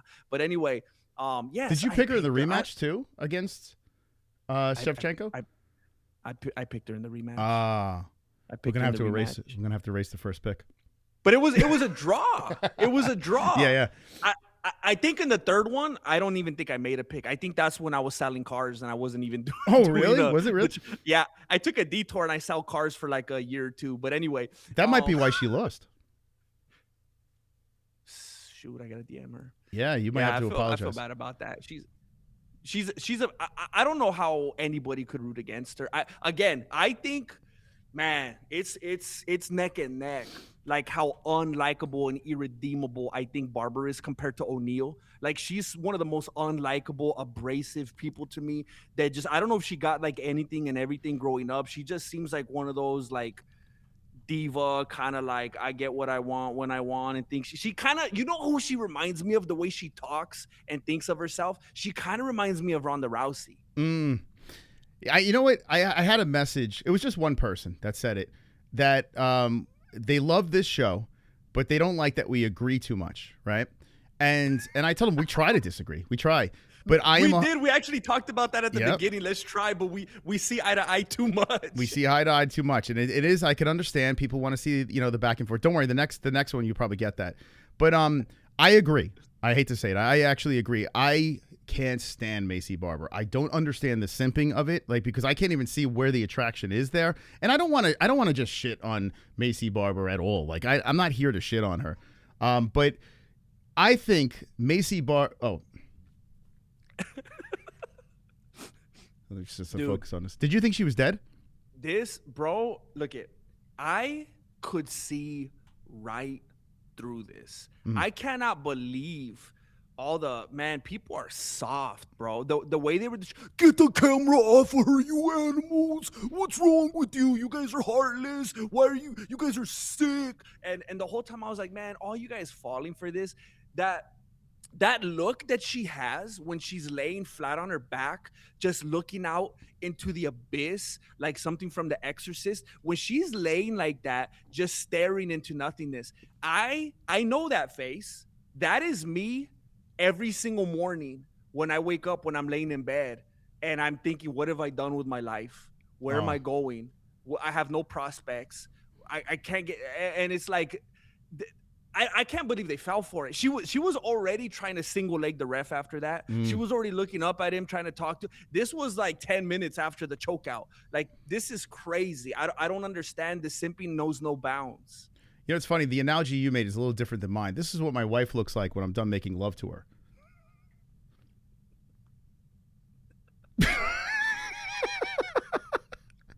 That could be good or bad. I don't. with the ref there.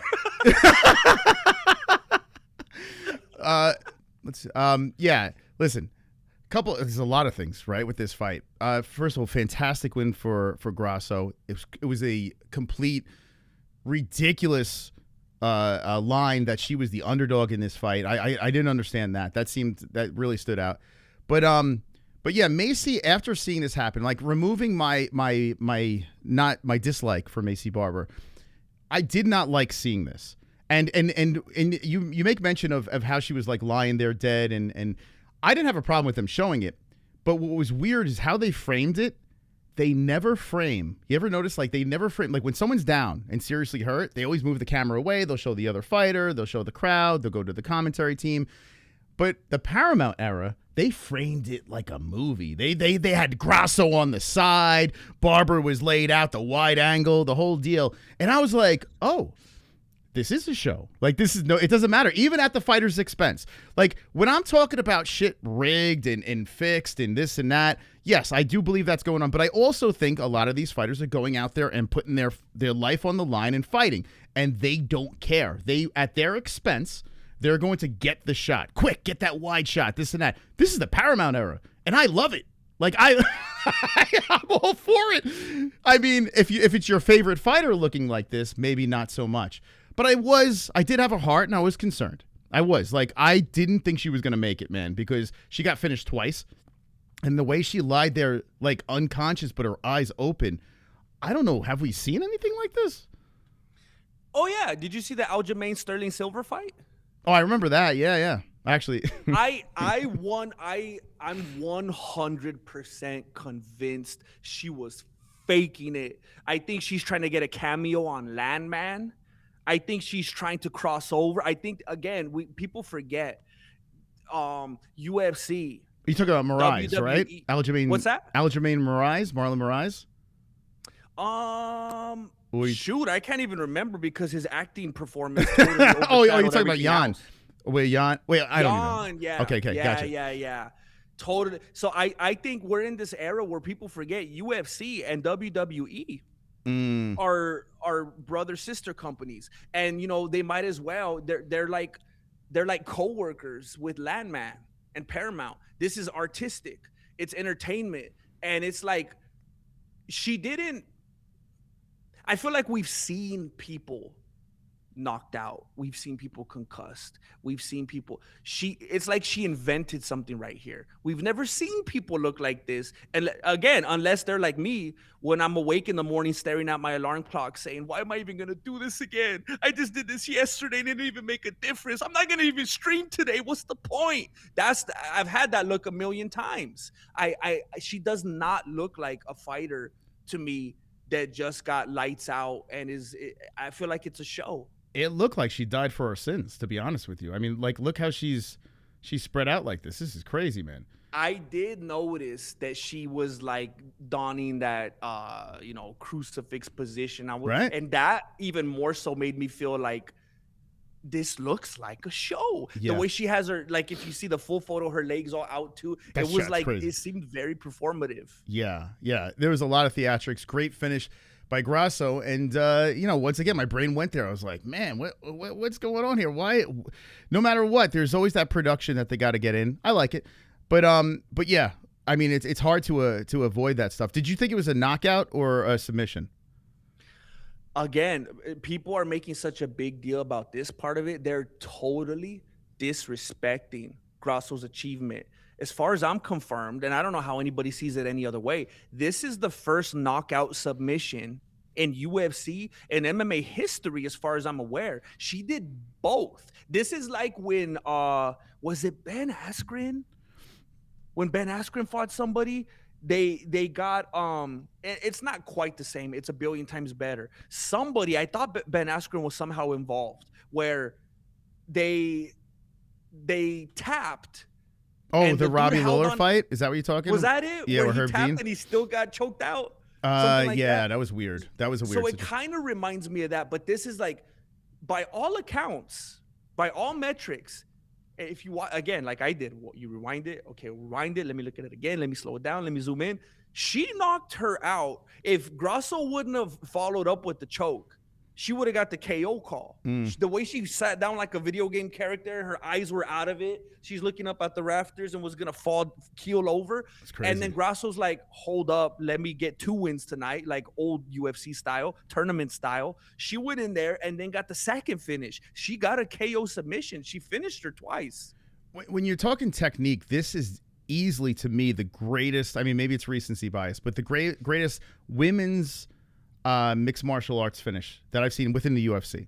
I mean, this has that Demetrius Johnson, that flying, what was it, an armbar thingy that he did? I don't remember, but was crazy. Ray Borg? Yeah, the Borg fight. Yeah. Like, I'm trying to think, you got that Joaquin Buckley spinning kick and all these crazy elbows and whatever. But this here, the fact that she did sleeper and then choke her, like, I mean, it was so fast. And if you didn't watch this fight, if you're like, oh, let me fast forward the girls, because that's what my dad likes to do. But if you didn't watch this fight, I urge you to please go on X, masturbate, go on X, and then, because if you, anyway, go on X, rewatch this, because it is it's a masterpiece. It really is. It's like the perfect finish, and it was so exciting to watch live. And I think it's better than, like, when we're talking about other men's submissions, I think this is better than some of the best men's submissions you could put up there, ever seen. And being the women's division, she finished her twice, and they're able to do that, so, props to them. That is true. Women can finish twice. You're right. But what are you talking about? We'll cut that out. Let's talk about the elephant in the room. This is what everyone's talking about here. Did you see this? Wait a minute. You see this? No way. She pooped herself.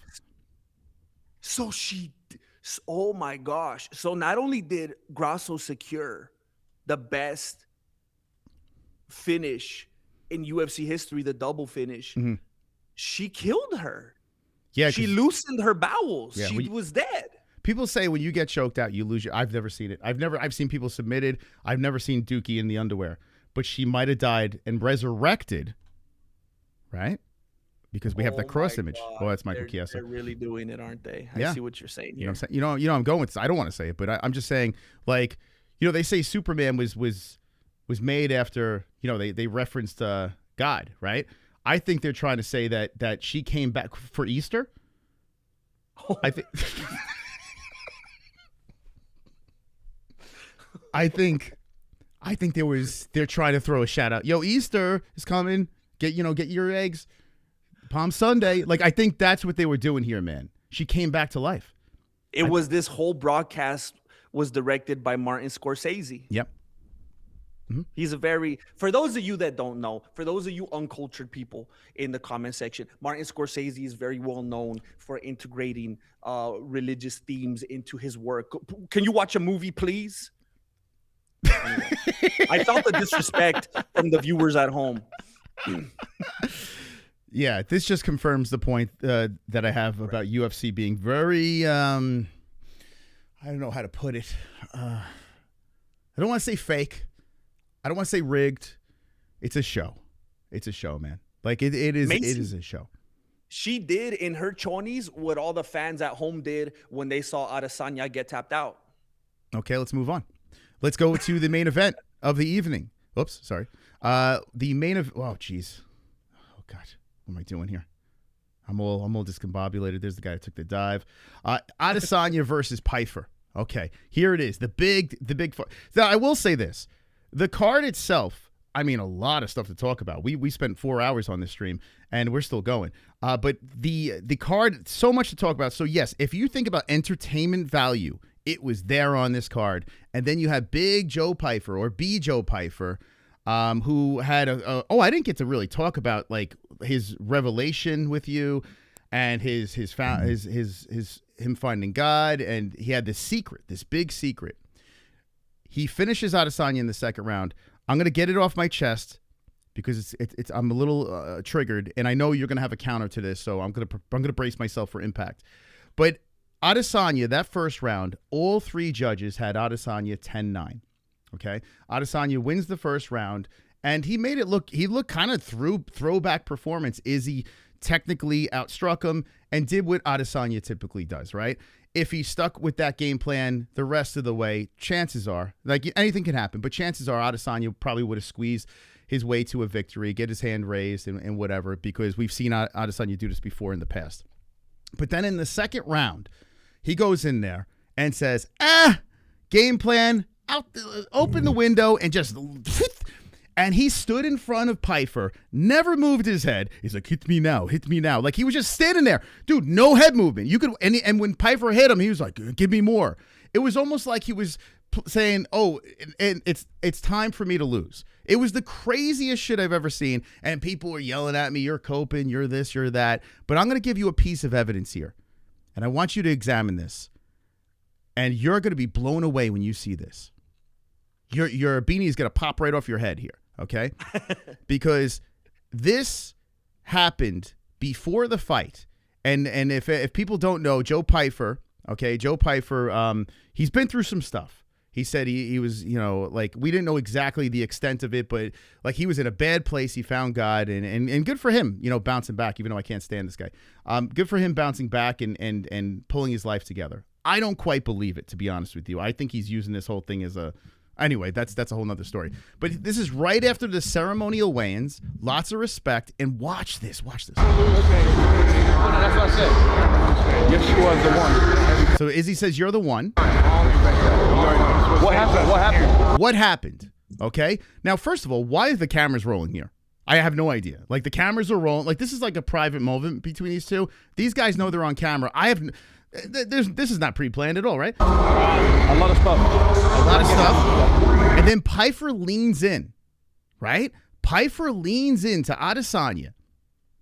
Watch this. Pull your tinfoil hats. Put them on, guys. He leans in. Look at Izzy. Izzy's like, oh, no way. Squeezes the shit out of him. So, no way. We come to find out later on, Pyfer almost killed himself, right? We're here. We're here. I appreciate it. You gave me spirit. You gave me a little energy, so I got you. Don't worry. Hey. You gave me spirit. You gave me energy. I got you. Now, this could have been a strategic plan by Joe Pyfer to say, hey, man, I almost killed myself. Don't go all in on me. This could be one of those things, and that would be a brilliant move by Joe Pyfer. But I truly believe, underneath this tinfoil hat, I truly believe that Israel Adesanya, who had a very good first round, a solid first round, great game plan, went into that second round saying, hey, man, I'm going to go in here and give him a shot. We're gonna trade. I'm going to throw everything out the window. It's not like I want to lose, but I'm going to go in here and scrap with this guy, and if he beats me, this guy almost killed himself. So, fair play. He went in there, got rolled over by Joe Pyfer, and Joe Pyfer had a fantastic win. He gets on the mic, and then his big revelation, he almost killed himself, this whole deal. I think Izzy, he got in his own head. I think Izzy's like, I can't beat this guy, man. This guy, I can't go in there and keep this game plan. This guy literally, this is his moment, not mine. Sorry, go ahead. Israel Adesanya is the dude that made fun of millions of people dying in the Twin Towers. I think he's a heartless individual who cares more about cats than human beings. And I find it hard to believe that he even understands empathy to begin with. Especially, I feel like we've learned over the years, Adesanya is a little bit racist. I don't think he likes pigmentally challenged individuals. My dad and you align with that thought. That's been my experience. And I'm only able to riff off of things that he has said out of his own mouth. What I think happened now, I think, are you historically? I don't think you are Are you historically a Adesanya fan? Nope. Me and Jess, well, my wife, she was Team Izzy. Actually, she jumped ship. She's not Izzy anymore. She left the show because she can't stand it. She walked by when they were fighting, and I was like, hey, you want to watch? This is your guy. She's like, nope, I'm good. She left. So, yeah, I was never an Izzy fan. Never. And I've always been very hard on Adesanya. I didn't like the Twin Tower thing. I don't like a lot of things. I've made a bunch of videos on it and whatever. But lately, I've noticed when Adesanya beat Pereira, I respected him tremendously because of that finish that was pure gold. Even though I wanted Pereira to win, I got to say it's one of the coldest ever finishes of all time, just by the theatrics of the arrows and all that stuff. And he peaked there, and that was it. He went downhill from that. But I believe that Izzy has changed tremendously because when he experienced loss after it, if you notice him interviewed now, yes, he's still very immature, and he's a very quirky guy. But when he said, I got you to Joe Pyfer, what else could that mean? Like, what do you mean I got you? You said that you were always really hard on Adesanya. Was that a New Zealand joke? I've only beat off twice to him. Only 2 times. That's it. I did not expect that response. Oh. So I think, oh, man, we have seen that Adesanya gets affected by people's words. We've seen it at the press conferences. We've seen him shaken and broken. However, whoever messaged MOS, you got what you wanted, all right? Because I heavily disagree with him here. I think he just discredited himself in front of his entire community. I don't think anybody will ever trust him or any of his picks ever again. Listen, I think that what we've seen from Adesanya, when people do get in his head, it's because of his narcissistic traits, because of his ego. He becomes a shell of himself. He breaks down when people attack him. That's when mentally everything goes awry. He falls apart when they make fun of him, when they humiliate and embarrass him. I don't know if I've experienced any instances that we could point to where we've seen any kind of humanity, when he kills people dead in the cage, he's breakdancing. He's spinning on his head. He's trying to make love to them from behind.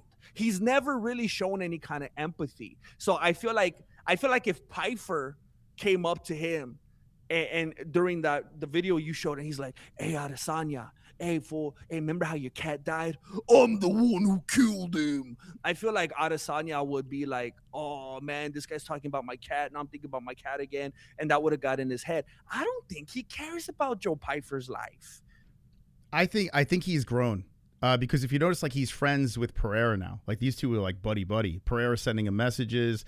Pereira posted the video of Adesanya finishing him and gave respect and said, hey, man, he posted it recently, Pereira. I couldn't believe he posted it.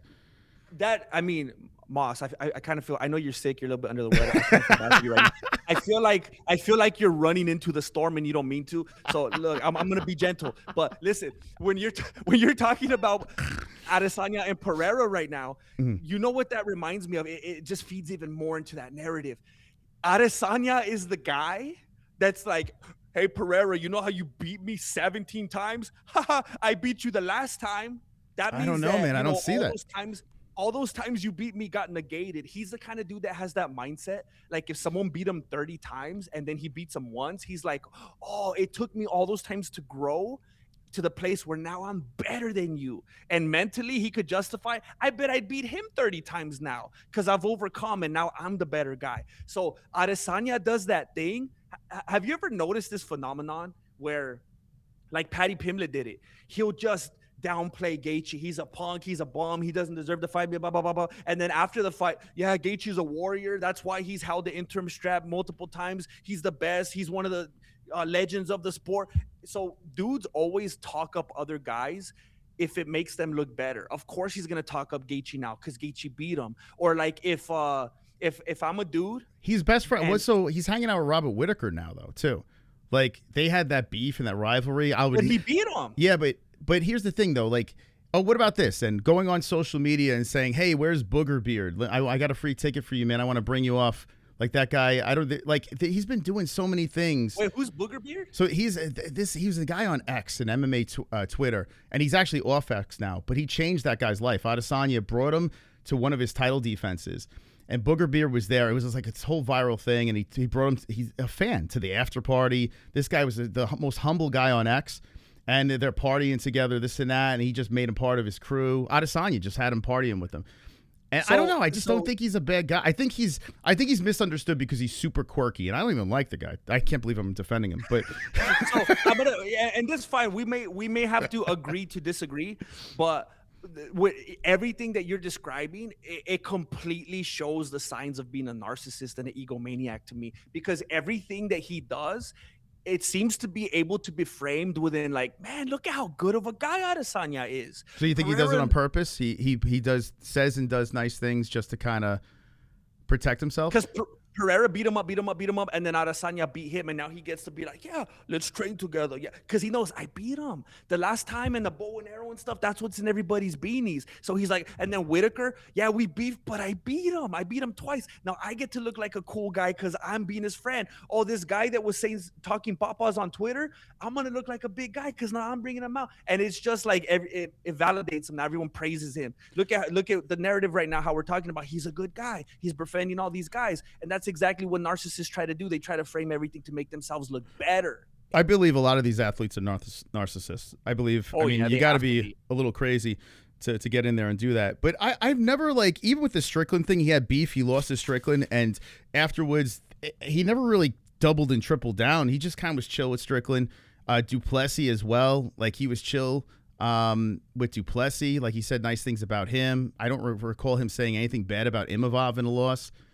I don't know, man. Like, I think people evolve and people change, and I think that Izzy doesn't have to win anymore because he got that redemption in that rivalry against Pereira. He peaked. Everything else is just house money. Like, he's just playing along. He's just living his dream. He even said, I'm not retiring anytime soon, because he knows the UFC is going to keep him around as long as he wants until he says, I'm done.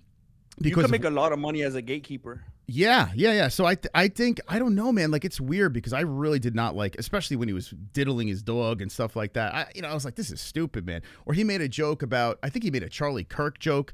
And I was like, damn, dude, like, what are you doing? So I understand why people don't like him. There are a lot of traits that I don't like about Adesanya, but I think the core inside of Izzy, from what I see between how he reacts with his fans and how he interacts with his peers, I don't like, he'll have beef within war, and then afterwards he's always civilized with these guys. He doesn't keep it going, you know?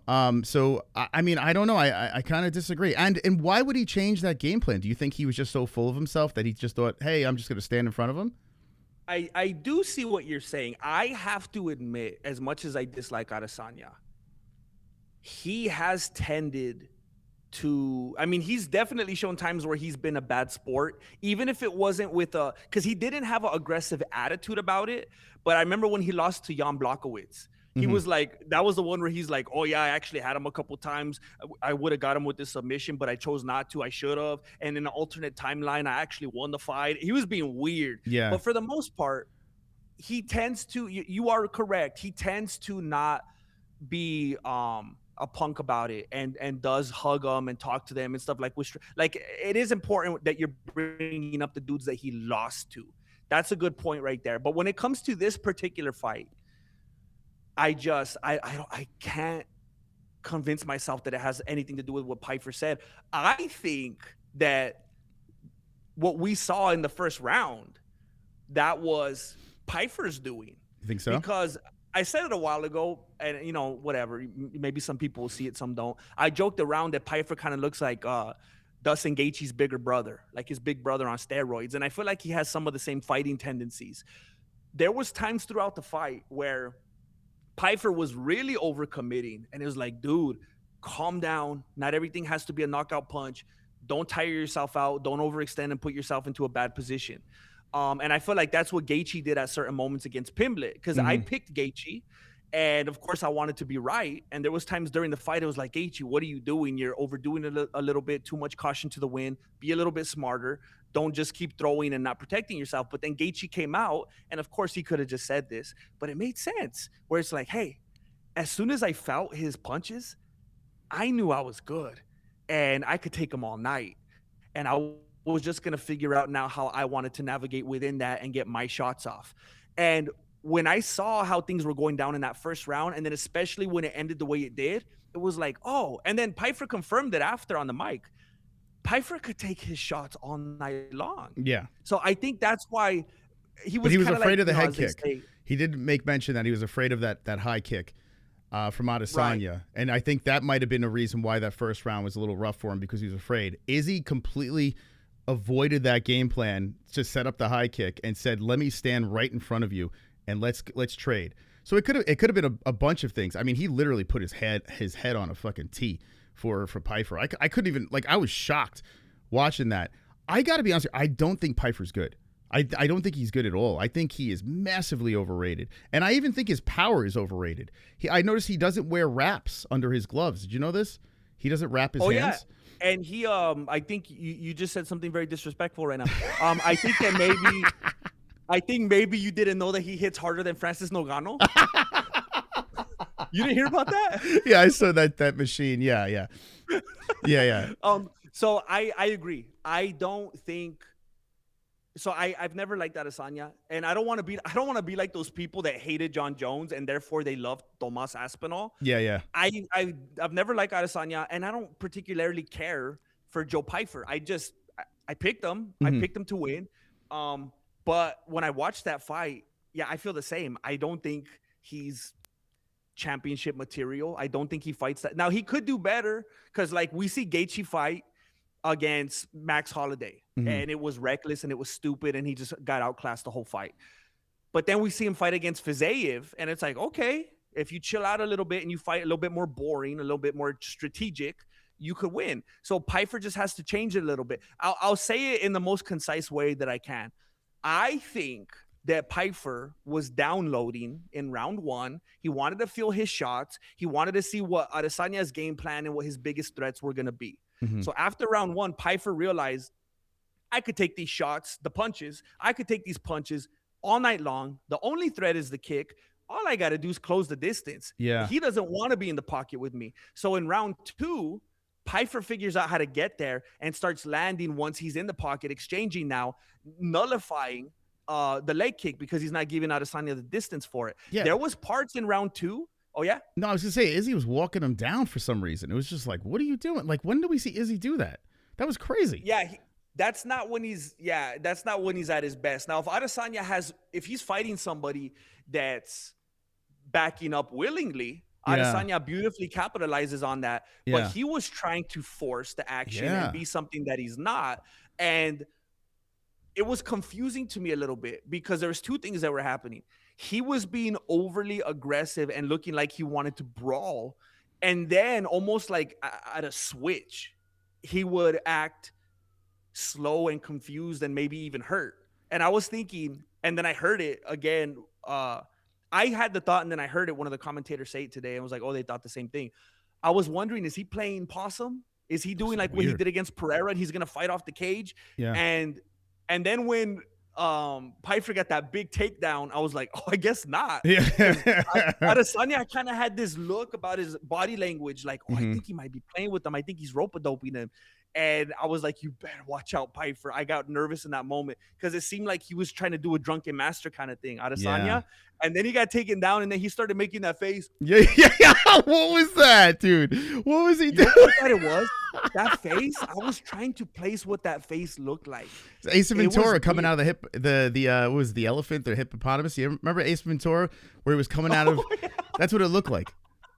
So, ironically, to me, there was something kind of sensual about the face that he was making. You think he was coming? Started to think, I wonder if Pyfer hit the erotic artery. Because what I saw, it was weird, bro, the way they were rubbing. He was just like this. You look at Adesanya's face, it's the back. That was so weird, yeah. Yeah, what was he doing? Creepy face. Yeah. And it was the same face, though, that he was making when he was crying about his cat in that one UFC embedded video a few years ago, where he was like, he might just be a fucking head case. He might just be he's a weirdo. Yeah, because like to throw away the game plan and then in that situation, like what was the plan? Like what was he doing?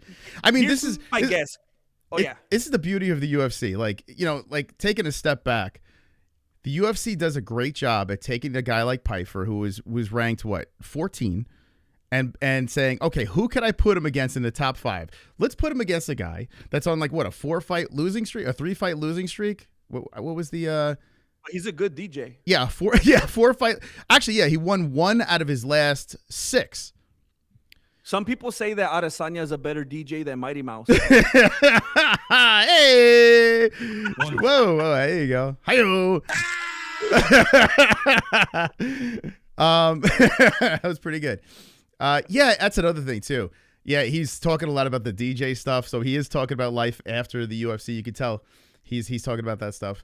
But yeah, if you're gonna put Pyfer up there against someone, you put him against a former champion, a guy that's on a 4-fight losing streak. UFC is very clever in how they take these guys that they're like, okay, this is an American. He hits hard. Now he's got a sob story, which makes him even more likable, I guess. I don't know. Let me get on that real quick. So at the press conference and in the post-fight speech, do you feel bad for the Mrs.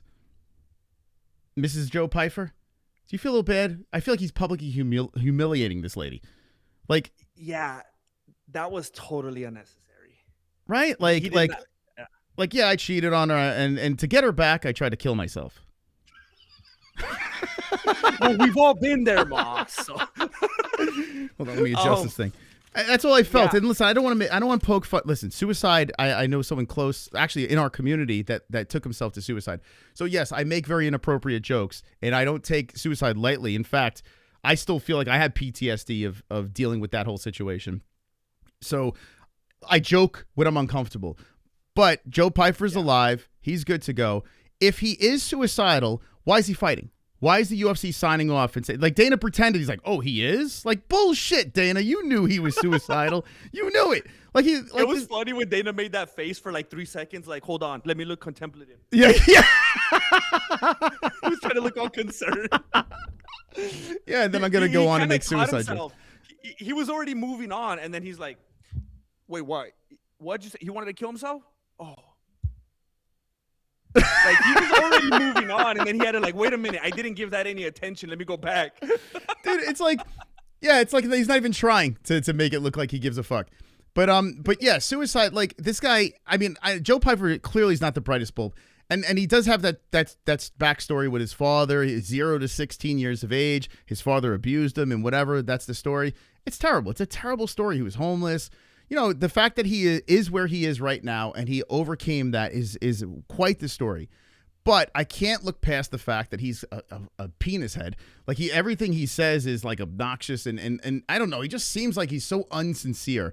And now he's like, listen, I think he's using God. Like, I think he's like, this is my ace in the hole, kind of like what Connor's doing. You know, the praise the Lord. Praise the Lord. Praise the Lord. Praise the Lord. I feel like these guys that like just go around and do stupid shit, say, hey, worst case scenario, I'll pull the Jesus card and then we're good to go. You know, like, I feel like Pyfer's doing that. I don't think everyone does that, but I think that Pyfer's doing that, man. And he's using suicide too. It's like, bro, man, like, what? And his poor girl is going to be walking around, and if anyone knows what she looks like, they're going to be like, oh, that's the girl that got cheated on. Oh yeah, Pyfer cheated on you. Pyfer, well, yeah, okay. So the narrative that's out there right now is, it sounds like when he was talking about suicide, is the way that it's framed, is it, hey, if you don't take me back, I'm going to kill myself? Is that what it is? Okay, so let me see if I can. Because I was going to say, man, how bad does it look for her if not only did he cheat on her, but now they're back together, and it's like, you're with this guy and he still wants to kill himself? Exactly, right? Like, I mean, okay, hold on a second. Let me see if I can find it. There's a clip. Praise the Lord. Praise the Lord. That's become a reoccurring bit on the show. What is that from? So Connor, anytime he says something, does something like this, it's him and you could hear his kids giggling in the background. We were laughing so freaking hard. I'm like, this easy soundbite there. But hold on a second. I've never heard that. That's been a reoccurring thing. let's see. Where is dude? Did you see this? Hold on a second, dude. There's so much. I'm afraid to. Dude, it's crazy, man. AI is insane. But I'm trying to find it. He basically said, "Oh man, I want to find Joe Pyfer." Hold on. Is it a moment literally from the press conference? Yeah. Did you see the media scrum? Oh yeah, I saw that. But I don't remember if he was, because I know he was saying, yeah, I heard somebody, and I was dealing with lust. And So the post here says Joe Pyfer reveals he cheated on his girlfriend, and that's the reason why he wanted to off himself. Right? This is what this guy posted. It's just ruthless. All right, so here's Joe Pyfer. By the way, you notice he has a hand brace on. Maybe you should start wrapping your hands. I don't know. Maybe. I think like Ben Rothwell said this as well. He says he doesn't wrap his hands. Not many guys do it because you could break your hand. But I think you can get more power, if the knuckles. I would think so, right? Yeah, because like anybody knows, you don't want to, like you wouldn't get into a street fight with like super clenched tight fists, you stay a little bit loose. Yeah. So I mean, but that happens. Okay, let me play this. Yeah, I was a victim of my own self-destruction. I had lust issues. I had just this toxic cycle of coping. Nothing drug related or anything like that, but I had a dream where I was disgusted about who I was.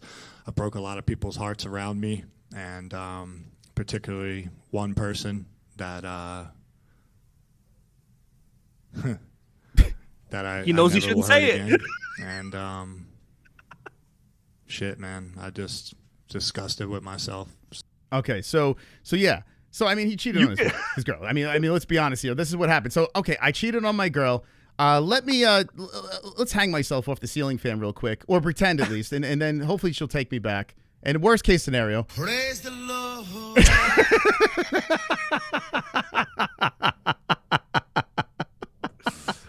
You could even see the wheels turning where he's like, I shouldn't say this. I shouldn't say this. He does it what does this twice. girl And he say? even does a. And it's weird when he's talking. There was two things I noticed.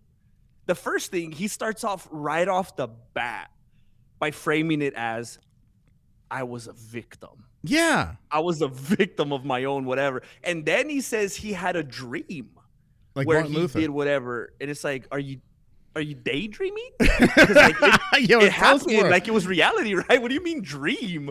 Wouldn't that be the follow-up question? This is what I'm saying, like, media's all messed up, because naturally your head would be like, oh, okay, the follow-up, what was that dream? Can you elaborate, like, what that dream was? I would love.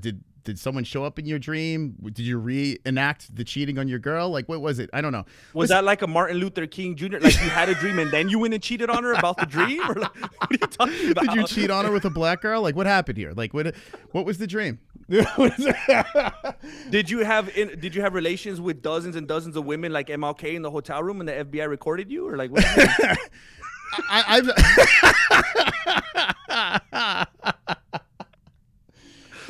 Here's why I can laugh at this, because I've said this on air a million times. I've made a million mistakes in my life. I've been married before. I've cheated. I've done like the worst that you could think of. I didn't say, okay, let me go run to God. Let me say suicide, this and that, because I've had very intrusive thoughts where I've thought these things, like very disturbing thoughts. Never have I used suicide or religion to be a bandage for the horrible actions, or the inappropriate, I should say, actions that I've done in the past, right? So when I see guys like this, right, Joe Pyfer, I don't want to be the guy to casting stones and stuff like that, because I have skeletons in my closet. When I see guys like this using those things as tools, it makes me sick to my stomach. And if this guy really did try to kill himself, I'm not trying to tighten the noose around his neck. I'm not trying to do that. Like, I don't want to do that there. But it just doesn't seem sincere. It doesn't. I don't buy anything this guy says. It's okay. I was talking about this the other day in my stream where you have this, what's it called? Jailhouse conversion or jailhouse, whatever. Like when people go to prison, they're like, oh, let me read the Bible now, and they get saved or whatever. That does happen. There is that phenomenon. Somebody passes away. You cheat and you're trying to get somebody back. You're trying to get in someone's good graces, whatever. You lose a job. Something crazy happens in your life and you want to reset. And you're like, all right, God, I'll do anything, whatever it is. That happens. Now, I will say as and people on my channel know this, it's no secret that I am a person of faith. I'm a Christian. So I will say, hey Joe, I hope it's real. By the way, I'm doing this show right now. Some people think this is about MMA. This is a long con right now. I'm doing the long game. I'm doing this show with MOS. I'm trying to save his soul. I pray for him every single night. I'm trying to minister to him throughout these episodes, you know, but that's not about this right now. So Pyfer, it's like, I hope it's genuine. I hope he could have a conversion like Paul, you know, on the road to Damascus. I hope that he had his eyes open. But I would say it definitely seems like he's going about it wrong. It definitely seems like he's making some weird moves. So even though I could say, I hope so, I would love for him to have had a change and he goes in that direction and he really does mean it when he says, praise the Lord. Even though I love that, I see exactly what you're saying. It almost seems like he's kind of weaponizing it. Yeah. It does seem weird the way that he's putting his lady on blast when he absolutely doesn't have to. It's kind of putting I'm a victim. I almost did this. You guys should feel sorry for me. Look at what I did to my lady. I cheated on her, the poor lady. It's like, it's all the wrong looks. Yeah, man. Well, listen, we're going to be getting together Thursday, right? Is this a done deal? Oh, yeah. Okay. That's coming up soon, yeah. We have an announcement for you guys when we're allowed to talk about this. That is going to blow this tinfoil hat off my head and the beanie off of Jesse's head. It's going to be mind-blowing when you see what's going to be happening.